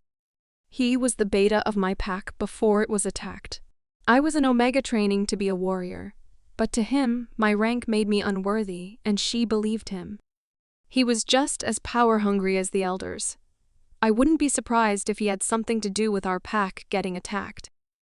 Anyway, she chose him and rejected me, but I wasn't allowed to accept it. I had the pain of the rejection, and then the pain of feeling them being together. Every single time. I can still feel it, so I know she's still alive. So, like you figured out, I do not have a high opinion of fated mates. Neither do Mike or Robbie. Their stories are different from mine, but we aren't fans. I don't have anything against the moon goddess making us stronger through our mates. But I do have a problem with mates still having the choice to reject without any good reason. She wanted to hurt me, and even if you don't love your mate, you shouldn't have the desire to harm them on purpose. Our food comes, which gives us a break from the deep discussion. Neither of us really look up from our food, but don't eat with the same gusto as the first time we were here together. Tyler, I'm sorry she did that to you. I set my fork down and look right at him. She doesn't deserve you if she couldn't see the kind of guy you are and appreciate it. I can at least understand him a bit better. I don't know what I would do if my mate rejected me. Maybe she was right. Maybe she knew me better than I knew myself. She knew what kind of person I would become. Stop. Don't do that. You don't know what was going through her head at the time. Maybe she was being held against her will and forced to reject you. You never know, and you can't ask her about it right now. I really don't enjoy comforting him when I think he is a coward for the way that he treated me over a birthday gift. I have to go to class, but I have been doing an evening jog around campus after classes if you want to join me. Just text me. I got up to leave and he called me back. Sky, thanks for this. You really are going to be a great Luna someday. You keep saying that, but have no idea if my mate will be an alpha or not. I do know. I just hope we can still be friends after you find your mate. You're asking to stay friends with me after I find my mate, even though you threw a tantrum about the exact same thing a month ago, and we weren't even a thing. I cocked an eyebrow up, and his cheeks turned a shade of pink. That is exactly right. And if your alpha loses his temper about it all, I have to say is I knew her first. He winks at me and gives me that charming, panty-melting smile of his, and I just shake my head and walk away. I walked to class, going over what Tyler had told me about his mate. She chose a higher rank and then allowed him to suffer for it. The question is the story true or something for him to use to try and relate to what I told him on my birthday? He's had plenty of time to come up with something to make me feel bad for him. This is what Sam and some of the trainers were talking about. I am young when it comes to so much of this stuff, but I don't know if any of them would see through a lie if they were in my shoes either. What I need to do is catch him running off somewhere looking suspicious, make him take me with him in a spur-of-the-moment situation. So far, all of our meetups have been mostly controlled by him.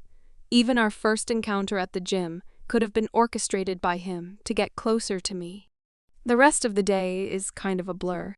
I go to class and take notes and talk to people, but my focus is going through every conversation I have had with Tyler, Mike, and Robbie. Robbie was easy, he says about 3 words to me. Not sure why he doesn't like anyone outside his very small circle, and I don't really care. But it makes it hard to know his motivations. Mike is about the same as Tyler, just not as flirty. Sky, someone pulls me out of my round and round thoughts as I'm walking home. Sky, wait up. I turn and see Robbie jogging up to me and he looks mad. Hey, Robbie, what's up? I slow but don't stop walking. I want to have forward momentum to get away if I need to. I thought you weren't talking to Tyler anymore. What's this? I hear you're coming on the run Thursday. He doesn't sound angry, but the look on his face says he wants nothing to do with me being there. Not that it's really any of your business, but I am planning on being at the run. I go to move away from him, but he grabs my arm. Guys, whoever is nearest to me, I might have a situation with Robbie. Stand by. I turn to face him. For whatever reason, you don't like me and want nothing to do with me, so just avoid me. There are a lot of people on this campus. Go find someone else to bother. You're dating my best friend. Kind of hard to avoid. We aren't dating again. Not that it's any of your business. We are just friends, and if I want to run with my friends, I will. If I want to avoid the world for a month, then I will. It's not safe. The run isn't safe. Tyler isn't safe for you. Why can't you see that? If he's so unsafe, why is he your best friend? I'm still walking, but I have slowed down. Now we're getting somewhere. It's not unsafe for me. I have no other choices. This is my life. But you do not belong here. You don't belong with us. I was hoping you figured that out after the way your birthday ended. Just go back to wherever it is you came from. You are a distraction, and you are going to get hurt and get others hurt protecting you. I never knew someone's eyebrows could connect so closely in the middle of their face, but he is trying to squish them into non-existence. I am confident in my ability to not get myself or someone else hurt, but thank you for your concern, I think. If you don't want to see me on the run, you can avoid it, but I will be there. Sky, just think it through is all I'm saying. He looks like he wants to say more, but he lets out a grunt and just turns and runs off. What the hell was that all about? He was trying to get you to avoid the run for some reason. Mina chimes in. But what does he have to lose or gain if you don't go? He seemed overly angry for something so small. It's possible you are getting in the way of something he is trying to accomplish. Maybe he wants Tyler to get involved with another female, and he's distracted by you. Maybe you are keeping them from bringing in girls. There haven't been any missing persons reports in a while. Nicholas chimes in. Whatever it is, now I have to go, don't I? It's too suspicious to stay away. Something is going down, and either you are going to be in the way or a distraction, or they don't want you to see whatever it is that they are doing. Existence says. Keep communication going with Tyler. Make sure he knows you're going tomorrow and don't give him any reason to uninvite you. The threat in that statement alone had me moving faster to get home. I walk into a fully mobilized kitchen. The entire island is covered in screens and wires with 5 people I have never seen before surrounding it, clicking rapidly through different camera views. I can smell coffee, fresh and slightly burnt, which means William is here somewhere. He likes it thick like tar, and there is always an acrid, burnt smell for days after he's been here. It's both endearing and terrible. "Hey, Midge." I turn to a familiar voice I haven't heard in a very long time. "Wyatt." I ran to give him a hug. I wrap my arms around him and hug him like the teddy bear he is. "What are you doing here? Sounds like you got up to some trouble and need backup." He winks at me. "Are Lillian and Nathaniel here too?" "Not here, but on this mission too, somewhere." I didn't realize how big this op was. I still don't really know, and apparently I'm in the middle of it. "Little one, over here." Osistin calls me. I can't even make the smile disappear off of my face knowing Wyatt, Lillian, and Nathaniel are here for me. "What are we doing?" I ask. "Getting ready. We think we have figured out where the concentration of this scent mask is coming from, based on your runs and sensitivities to the block. It's coming from the east of the forest preserve like you thought. We have scouts out now circling the areas the group runs in north of the campus though. They wouldn't have 2 camps going in such close proximity, but there is a reason they run up there and keep a perimeter going at all times." I nod my head, trying to keep up with all of the information. "You need to message Tyler tonight. Make sure he doesn't change his mind. We don't know what Robbie was up to trying to get you to not run tomorrow. He's never been a huge fan of yours, but he also has never been negative or aggressive towards you either. Something is up, and we have to plan for as many possibilities as possible." I nod again. "What can I do to help now?" "You need to stick to your normal. Get ready for your evening run. We already know that Tyler follows you everywhere." I didn't sense him near you when Robbie approached though. That is something that confuses me. Then you can meet Tyler in the morning to work out and do your regular class routine with him. You are going to go to the run solo though. My mouth drops open. "What? Why?" "I can't go without her. It will look weird. She's always with me. But they have targeted you, and if my hunch is right, they will make a move if they think that you are completely alone. She has a date tomorrow. She's already been talking about it with girls on campus. So many of them will be able to back up the story. I don't know about this. I have never been with the group alone before. I don't know why it scares me, but I have a really bad feeling about it. But I guess if I have a bad feeling, then maybe it's better that Mina is away from the mess if something happens. It's one less person to keep track of. All of the warriors only have to focus on one target instead of multiple." I nod after a few minutes. I love that Osistin just lets me be in my head and process things the way that I need to. He doesn't rush my thought process at all, even when I'm sure he can guess what I am thinking and knows I am wrong. He lets me learn. So what should I do now? I don't know if I will be able to sleep with all of this going on after my run. We won't be here when you get back. Tyler only watches the house when you're here. He's waiting or watching for something. I just don't know what it is yet. Maybe invite him to run with you tonight. See what he says. I nod. Okay. Then I get up and head to my room. I have butterflies and I can't tell if they're good or bad omens. This is really happening. Something is happening tomorrow, and I hope I get to be on the right outcome of it. I text Tyler. Me? Care for a run? Tyler, hot ecology guy. Sure, you okay? Me? Not sure. Just Ancy and I don't want to run alone. Tyler, hot ecology guy. Where's Mina? Me, too busy with a new boy. Tyler, hot ecology guy, I heard. Tell her to be careful, he's a player. Me, and you aren't. Tyler, hot ecology guy. Ouch. And no, You cured me of that. Me. Back to the good lines you need to save for someone who will fall for them. Tyler, hot ecology guy. Still wish it was you. Me? How long will it take you to get here? Or should I meet you somewhere? Tyler, hot ecology guy. Haven't you figured it out yet? Me, what? Tyler, hot ecology guy. I'm already here. Me, seriously? Me. You do know how creepy that is, right? Tyler, hot ecology guy. I'm just glad you called me and not Robbie. Me, so you are following me? I'll be out in 5. I change fast and run downstairs, and the team is already packing up. I walk into the kitchen to grab a bottle of water and toss it into my small shoulder bag. Tyler is already outside. He did see me with Robbie this afternoon. Are you sure you didn't smell him near me?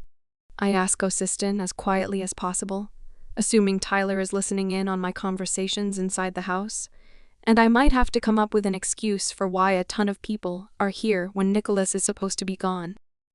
There was no other scent around you, and we haven't scented him around the house for 2 days now, even though we've had eyes on him the whole time. He's a big part of this. Be careful. Nicholas, Lillian, Wyatt, and Nathiel are all going to be following you tonight, but at a further distance than normal since they are messing with sense. We don't want to blow our cover yet. He mind links me and only me. I nod and head towards the door. I take a deep breath and step out. You know it's not less creepy when I know you're here somewhere, and I can't see you or smell you, right? I say out into my yard. I figure he's being extra strange because he knows Robbie talked to me today, and I have to play along like it's cute and not a major red flag. Tyler steps out from the shadows of our neighbor's house. It's not quite dark yet, but he obviously knows the blind spots well. I'm just glad that Osiston said they have had eyes on him whenever he is trailing me, so I at least know he's not as sneaky as he thinks he is. His smile doesn't quite reach his eyes. What did Robbie say to you today? He stops just short of my porch steps, a dark look in his eyes. I don't think it's jealousy, though. I can't quite read him. I step down slowly, approaching him like a skittish animal. He asked me if we were back together. And what did you say? He doesn't make a move towards me. His whole demeanor has changed since earlier today. I told him we were never actually together. There was nothing official, but I was working on being friends again. I take another step towards him. Do you play with all of your guys like that? So, you're back to thinking I'm a e-re. Good to know it doesn't take much to change your mind about people. Just because one girl messed you up doesn't mean we all will. I take a slow breath and try to keep my emotions in check. I have to keep him calm. His temper is what has changed, or maybe it's slipping now that I think about it. You said you were patient. I called you, remember? I reach my hand out to him, waiting to see if he will come back to the Tyler I enjoy hanging out with. He grunts and gives a small shake of his head, like he's physically clearing his thoughts. You did call me, didn't you? I did, and I think you need to run just as much as I do. Come on. He takes my hand and gives it a squeeze. Then we both go at a slow pace. I take the route I have done the last 2 nights, and Tyler doesn't hesitate or question where I'm going, which confirms Osiston's report about him following me. I don't say anything, though. He seems to be calming down a bit. Do you want to talk about it? I approach the elephant as gently as possible. Something has him on edge, and it makes him a completely different person. I noticed the demeanor changed the night of my birthday, too, but I didn't want to bring up something that might be painful. Now, I just don't care. Something is going on with him, and I need to know what it is. Not really, but she's been exceptionally active today. He just looks at me with sad eyes, trying to get me to understand without saying more. Your mate? I'm sorry. I didn't even think about you still going through that pain. Why don't you accept her rejection and get it over with? Maybe the moon goddess would give you a second chance mate, someone who actually deserves you. I can't or won't. It's the same thing, really. He said if I accepted her rejection, he would kill her. I know she doesn't want me, but I can't do that and my wolf won't allow it either. Can she feel if you are with someone else? I'm sure it hurts her just as bad. I haven't been with anyone else. That's the hardest part. I just can't, and believe me, I have tried. The worst part is he hasn't marked her yet. I know he's using her for now, and will kick her to the side the minute he finds someone he deems better. I have tried telling her that, but I just get the pain in return as proof that he wants to be with her. What she doesn't get is he sleeps with anyone that will open their legs for him.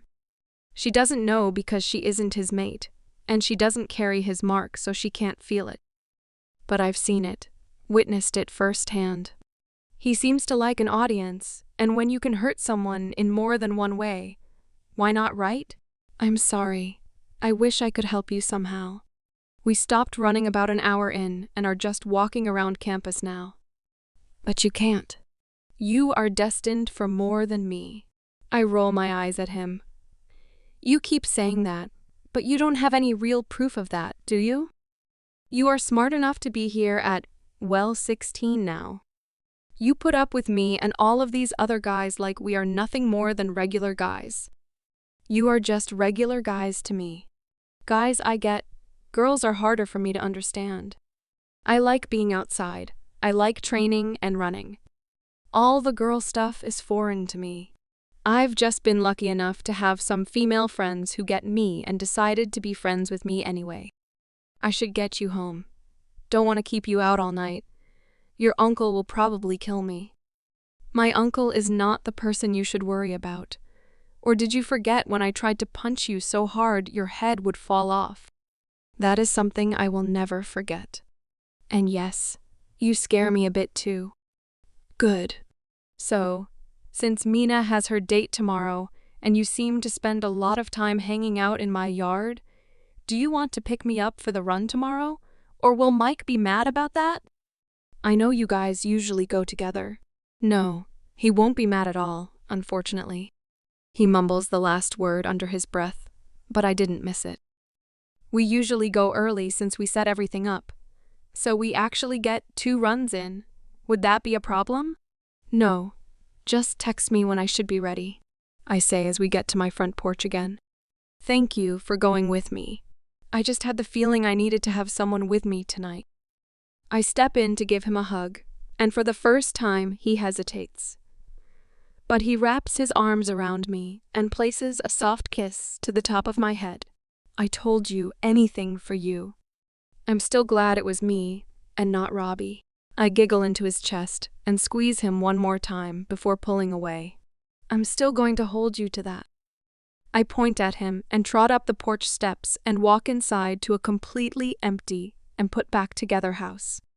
I wonder if he noticed all of the commotion going on before. I mean, the team was secluded to the kitchen, but the house is an open concept, so if someone was listening in, they could have heard all the voices inside. Just another thing on my list of needs answers. He's going to pick me up tomorrow and take me with him to set up the bonfire site. I don't have a time yet, but I will try to get that from him while we are in class tomorrow. I open the mind link to Assistin, Nicholas, and Mina. Confirmed Mina's date for tomorrow night too. We're all set, Midge. Are you ready for this? You don't know which of these guys is a victim or a villain. You may have to fight people who have been nothing but friendly. I need you to wrap your head around that, so there is no hesitation tomorrow. Nicholas asks. I can't honestly answer that.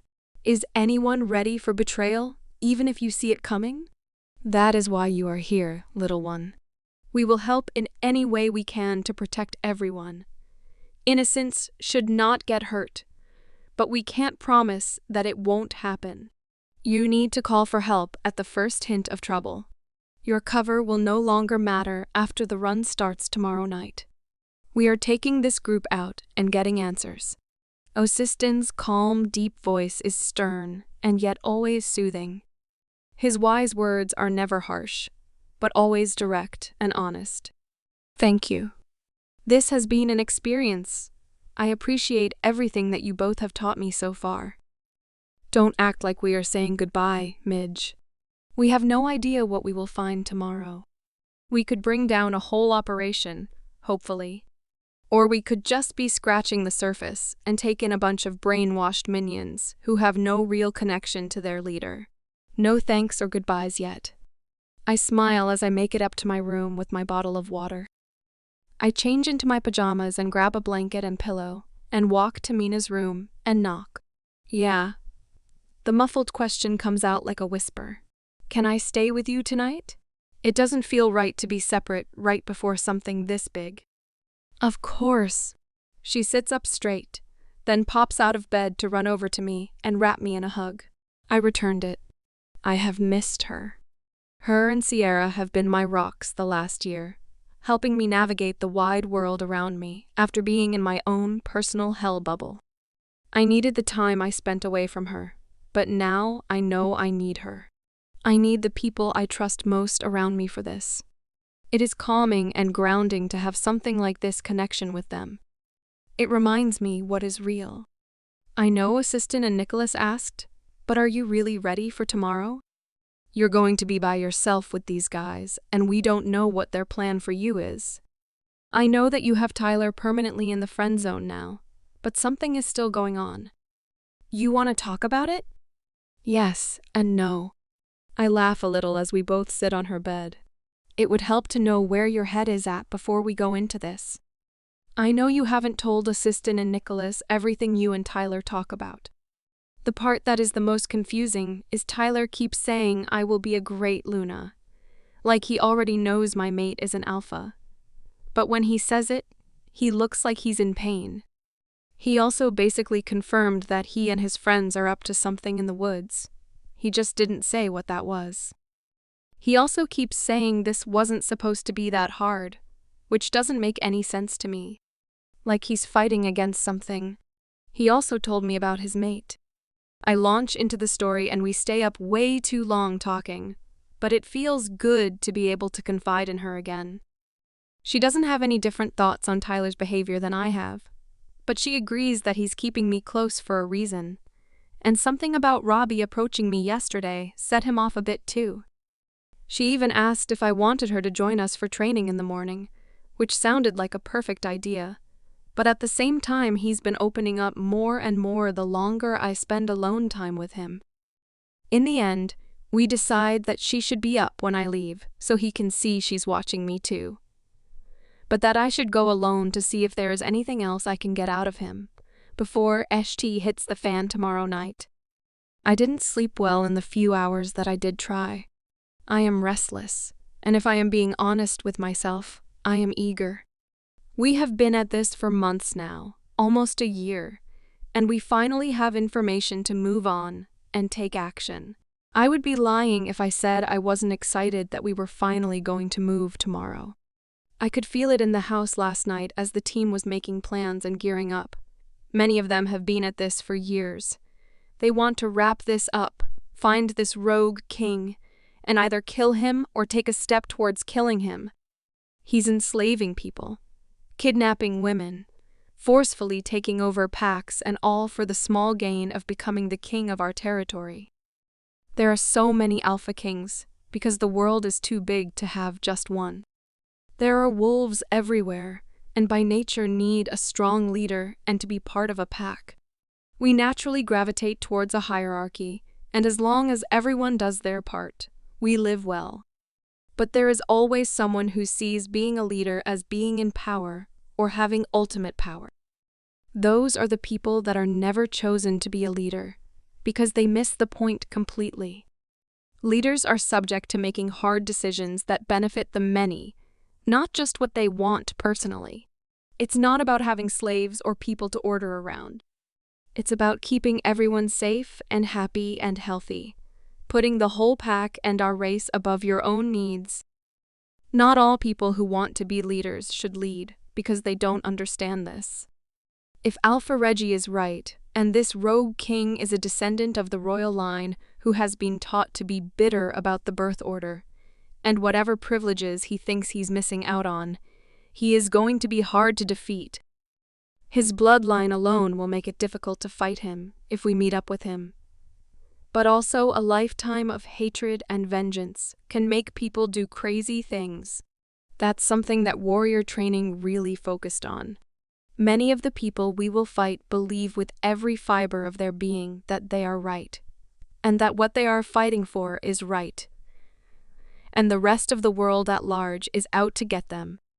It's almost like a disorder, and as much as you can't get sucked into their bullshit, you also have to understand where they are coming from to find a crack in their armor that will bring them down.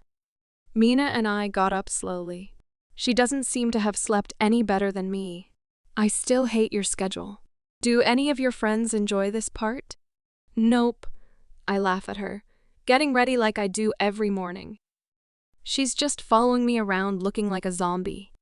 I'm tired, but my adrenaline is already going in anticipation. No one likes it, and everyone complains. Sometimes, I think that's how I know I am doing something right. She shakes her head and laughs with me. I need coffee and carbs. Bring me something back from the diner, she says as I get to the door and open it up. I turn around to give her a hug and then step out onto the porch. Hi, Tyler. You don't have to hide, you know. We don't hate you, you know. She almost shouts into the yard. Well, you don't know me very well then. He steps out from the same spot he did yesterday. That's too bad. I'm kind of over all the guessing games. She replies with a good amount of sass. Is that why you stopped hanging out with Mike? He moves closer, hands in his pockets, like he's trying to keep them to himself. Yes and no, but more no. He just seemed distracted and like something else had his full attention. Someone and something both have his full attention. So you aren't wrong. That glimmer of irritation flashes in his eyes again, but he schools it quickly before turning fully to me. You ready? I had a long night, but I couldn't sleep. I just need to move. Yeah, I'll bring you something from the diner, Mina. See you in a couple hours? Bye. Thanks. She heads back inside and latches the door before we even take off.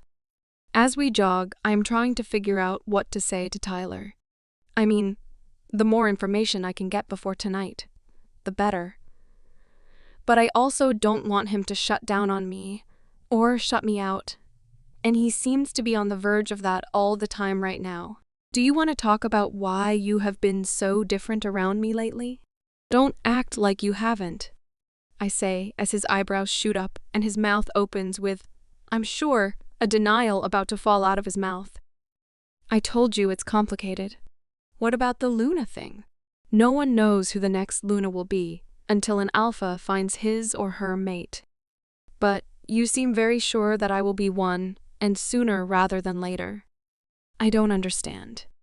It's complicated, but you have to notice that you have gained a lot of attention and not just from me. I roll my eyes. I have not had any more than Mina or any of the other girls that run with us. So if you're going to sidestep that question, how about this one? What do you and your friends get up to in the woods? Are you smuggling drugs or something? It's his turn to roll his eyes. Or something, is all he says. Let's just work out so I don't get in any more trouble over you. What? You've gotten in trouble over me? How? Why? By who? Let's just say that I'm not the only one who noticed you. I was just the first and you happened to decide to give me a chance. That was not taken well by others and I have been punished accordingly. Tyler, why didn't you say something? I could have at least acknowledged whoever has a problem with you and me being friends. You have already done that much and no one believes we're just friends. Everyone just thinks we're good at hiding it. He winks at me. Oh, goddess. I cringe. Why does everything have to be about SX? Seriously? That's what whoever thinks? That we are just really good at hiding our asexual encounters? I rub my hands over my face. This is so stupid. In general, jealous people are stupid. Yeah, he says as he opens the door to the gym for me to walk through ahead of him. Have you ever just invited them along so they can see it's completely platonic? And have to share your attention? No fucking way. They will pull the rank card eventually and make it so I can't talk to you at all. So I was not going to give up any time with you that you would allow. Seriously? I feel like a broken record, even in my own head. But that's the only thing I can think of. Someone thinks they have some kind of claim on me and is just biding time and waiting it out. Like they have all the leisure time in the world to mess with me.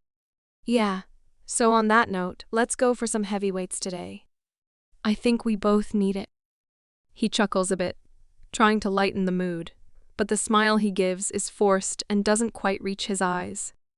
We do a full body workout, torturing every single muscle, so I know I am going to be sore later on our run. But I couldn't help it. I'm back at being controlled, being someone else's property to do with as they please. My father all but said he only thought of me as a baby machine to produce another strong beta line, and he didn't care about my mate either. If he thought he could match me with someone better, he would sell me like a piece of furniture in a heartbeat. We made it to the diner, and at this point, the waitress knows our orders and just comes by with drinks and to tell us our food will be out in a bit. There aren't as many people here today as usual on a Thursday morning. I made a mental note to tell Assistant and Nicholas about it. Tyler and I were back to small talk about classes and our summer plans. I honestly didn't know what I was doing for the summer. I thought about sticking around to take a few classes so I could graduate early, and he laughed at me. You don't know how to relax, do you? He is openly and loudly laughing at me now. What do you mean? I relax all the time. I try to sound annoyed at him, but it doesn't quite hit the way I intended. Studying and working out aren't relaxing. He's still laughing. Maybe not for you, but it makes me feel good to have something to work towards. I shrug. And then once I decide to do something, I see no reason to take forever to achieve my goal. Why take 4 years to accomplish something when I could easily do it in 2.5 or 3? Because sometimes not doing anything is just as relaxing as doing everything quickly. Take the time to be with people you care about and just be. I'm here with you, aren't I? With the exception of the month that I was pissed and doing everything to not punch you in the face. We have done this. I gesture to the diner around us. Almost every day since we met. This is me relaxing and taking time out to hang out and just be.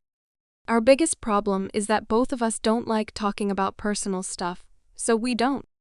That limits conversational topics. Don't push for things unless you are looking at the whole picture. Some of us are worse off sitting still, not better. Well, that shut him up. He just sat there looking at me like it's the first time he's seen me. Yep, definitely going to be harder than I thought. What does that even mean? I groan. I already told you. I was informed that rank was going to be pulled at some point, and that I wouldn't be allowed to talk to you anymore. The more I get to know you, even the little you allow, the harder I think it is going to be to let you go. Any heads up on when this jackass is going to lay his so-called claim? Because he will figure out the same way you did, that I don't do well with being told what I'm going to do or who I can and cannot talk to. Now it's my turn to get all broody and dark. Just because I am a female does not mean I am weak, and I will not hesitate to put these guys in their places tonight. We head to class, and nothing new really happens. I thought for sure that our teacher was maybe in on the werewolf thing, but maybe not. Or maybe he is just better at hiding it. I mean, the dean is a werewolf, and many of the professors are or have a basic knowledge of our existence, which helps us to integrate into normal life around here. But I thought for sure the way that Professor Chance acts that he would be all in for the werewolf liberation from the Alpha King. He just talks like a tree-hugging hippie. Don't get me wrong.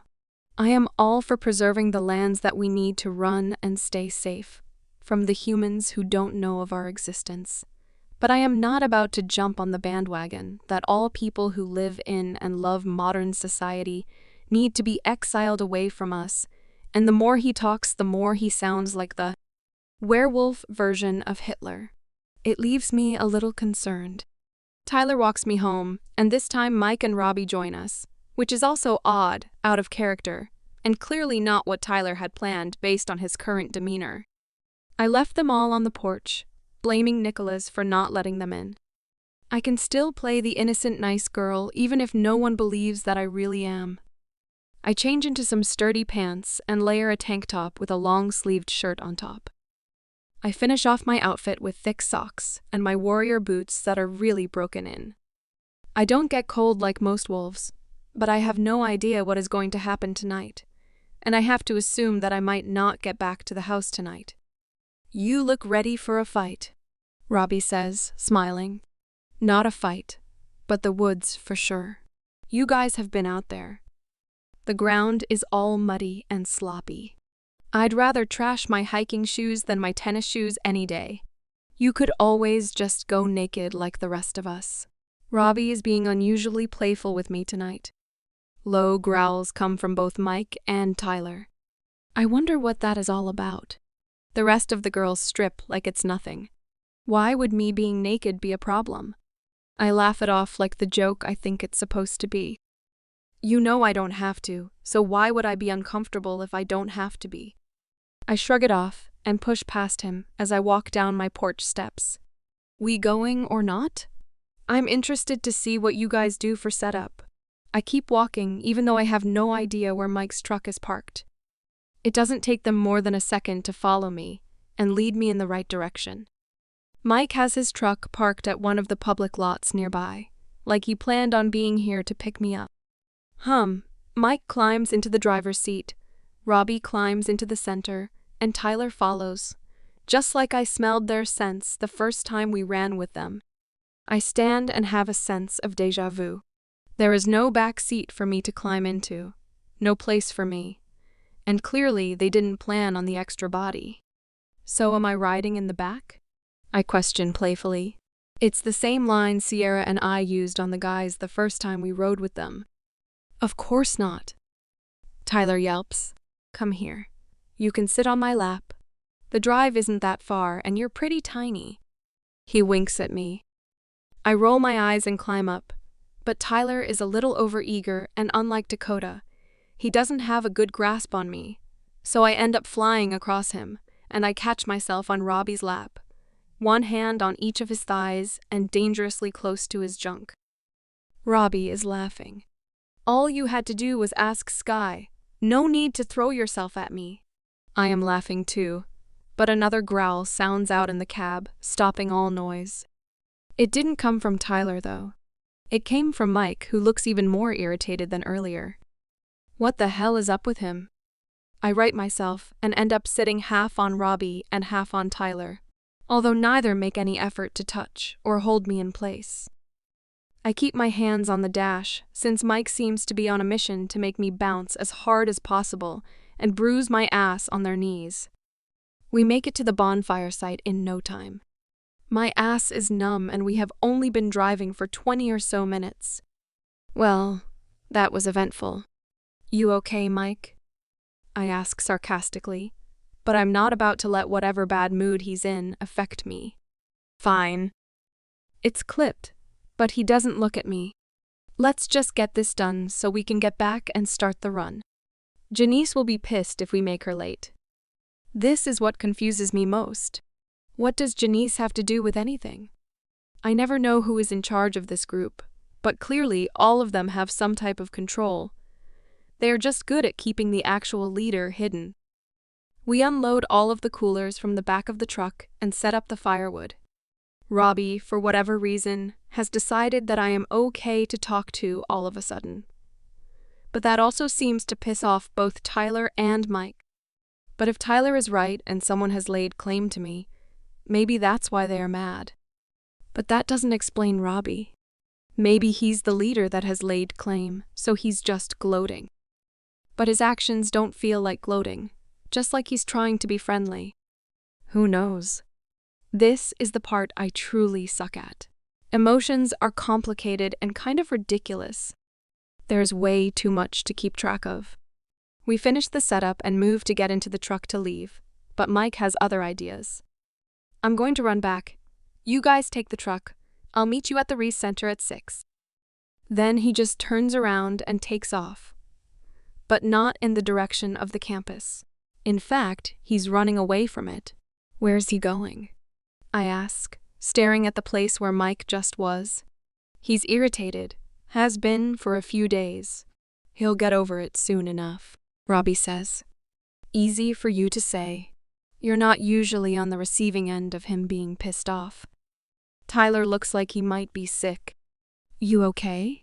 I whisper to him. He leans into my ear. Yeah, I will be. The last couple of days have been exhausting.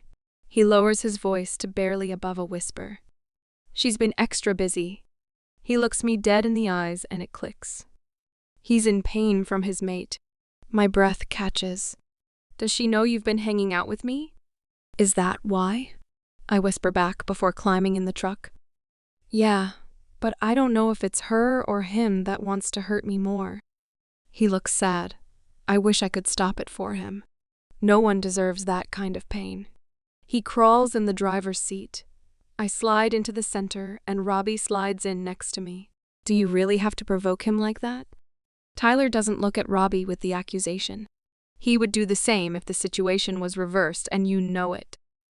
He can suck my diak hay for all I care. Yours, too, for that matter.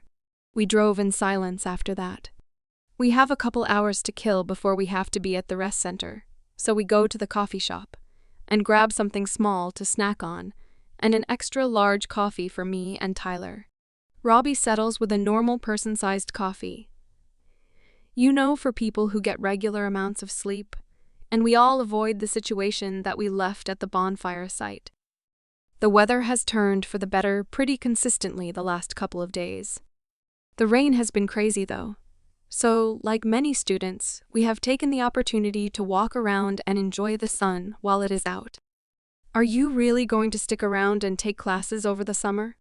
Robbie asks out of the blue. Not you too. Listen, Tyler already made fun of me for considering it. But what else would I do? I have to work, and we don't have any big travel plans. We might visit some of the cities we hit up on our way here. We made a few friends, and Mina wants to check in with them before we continue here or move on to somewhere else. There are no definite plans. Are you guys planning on coming back here, though? Robbie sounds concerned. I don't know. It's not really up to me. I can realistically go to school anywhere. Mina is on a tour to try and find her mate. That's why we came here in the first place. So I am at the mercy of what she and Nicholas want to do. I shrug. You two and your mate fixation. Robbie grumbles. Why are you so stuck on finding them? Why are you so against the idea? I turned his question on him. I understand Tyler's issue. He still deals with it on a daily basis. And apparently I am a reason for his current suffering. Even though there are zero romantic feelings towards him, I kind of wish I knew who she was, so I could punch her in the face. With that thought, Tyler grunts next to me, and I turn quickly. He tries to play it off, but I heard him, and he knows I heard him. Hey, would it be better if you sat down or to keep moving? I don't even try to keep my voice down. I don't care who can hear me. This B-teach is F-ecking this alpha wannabe to make him hurt on purpose. Not much that really helps. He takes a deep breath in and lets it out slowly. I take his hand and we keep walking at a slower pace. That is why I am so against it. Robbie grumbles darkly from beside me after we have been walking a few more minutes. I was so focused on Tyler, I forgot it wasn't just us. You know about this? Why would someone do this? Because they are sick FX who don't actually care about other people. This is the kind of leadership and power that we know. That's all we know. So you and your flowery rainbows and unicorns idea about mates is just that, a fantasy. The real world doesn't give a sh-t about mates, or their feelings, or it wouldn't be possible to hurt your fated mate this way. The old Robbie is back and menacing. I'm actually afraid of him right now. You need to accept her rejection. Let her go. She needs to let you go, if she has chosen someone else. This is just cruel. Your sweetheart here won't do that. Robbie sneers. Why? I ask, still holding on to Tyler. He isn't even complaining that we are having a conversation about him while he's standing there. Her lovely chosen mate said he would kill her if Tyler accepted.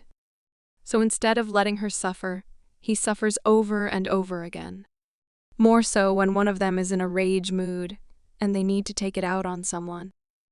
Did he tell you they made him watch the first time? So they could see exactly what the pain would look like. My hands fly to my mouth and my wide eyes look at Tyler in disbelief.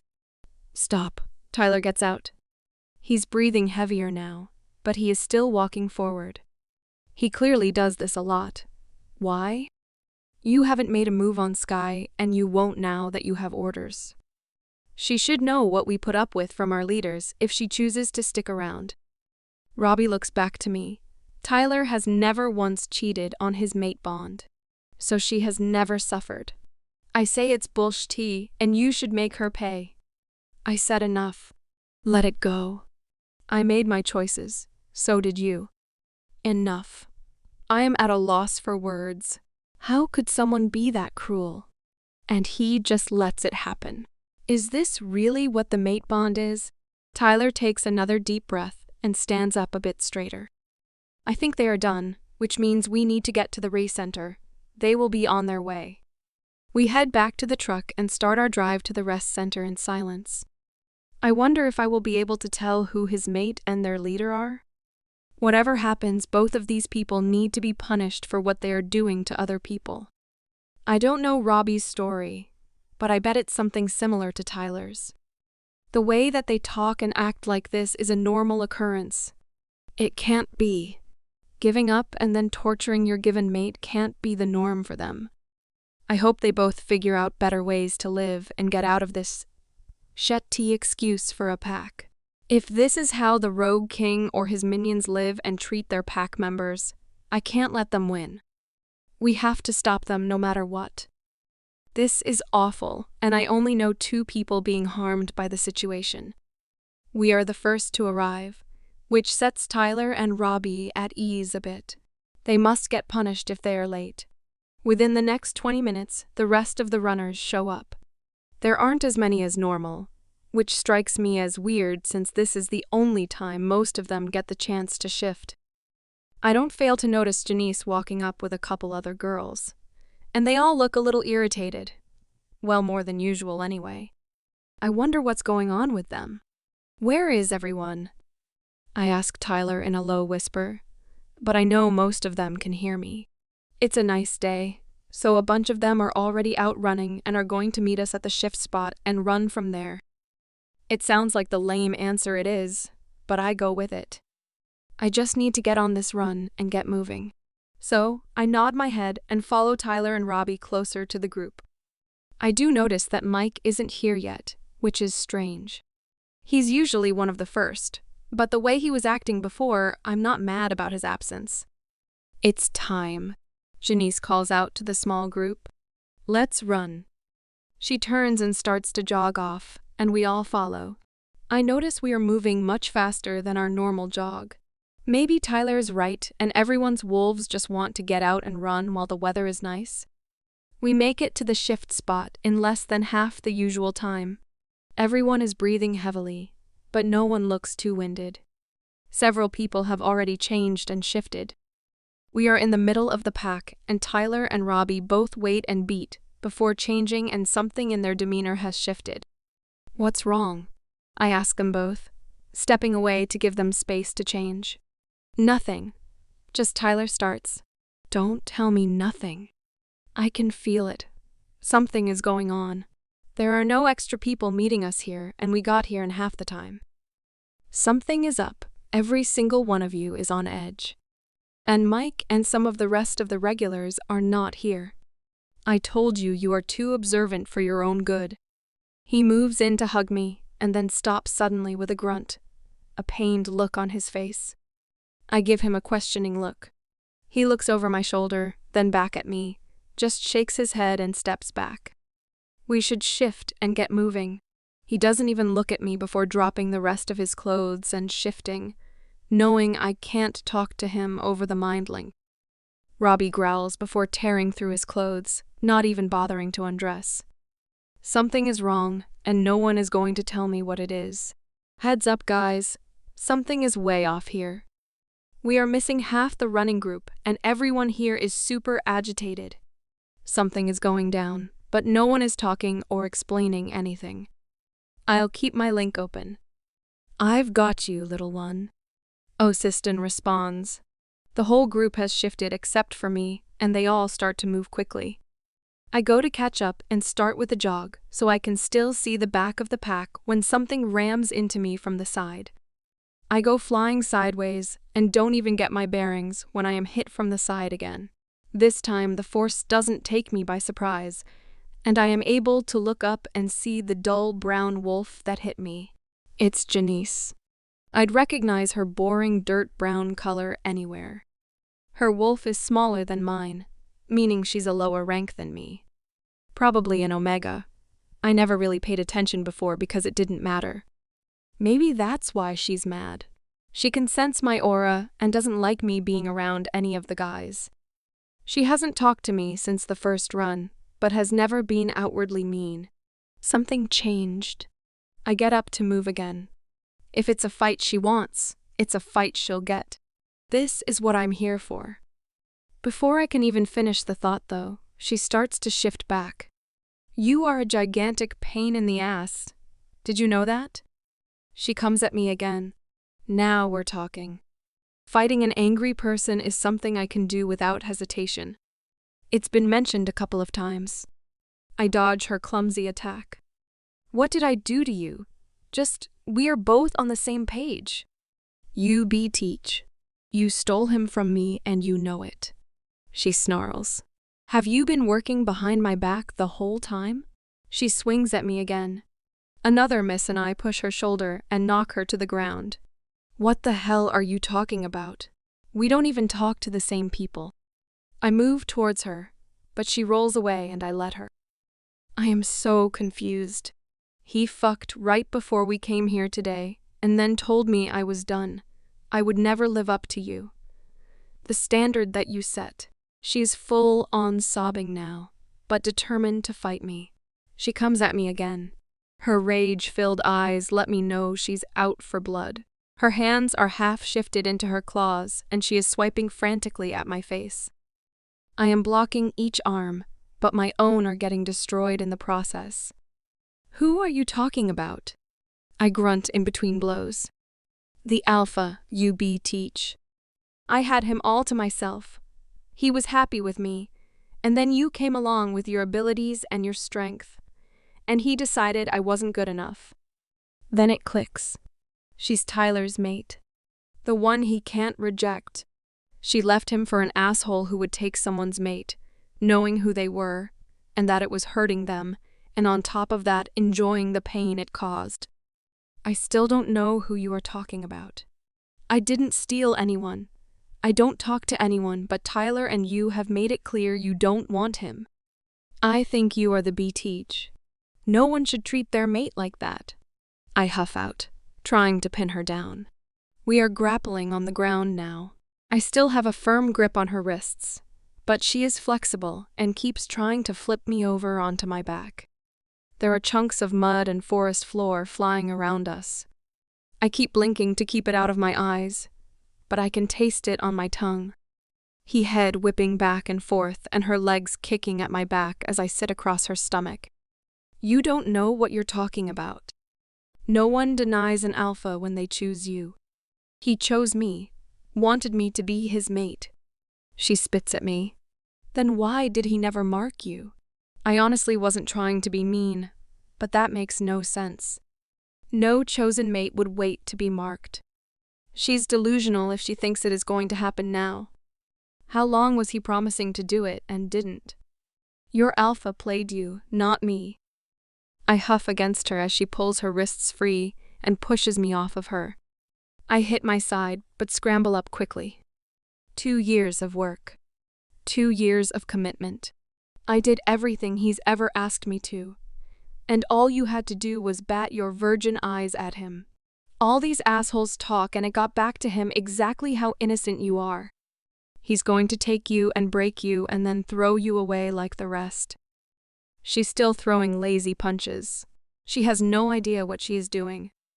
She never trained to be a Luna, if this is how she fights. So you are telling me. I finally land a solid punch to her cheek, and she falls.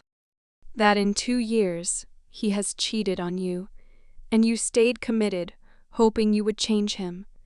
That getting his mark would make you better than everyone. But it never did it? No one took you seriously.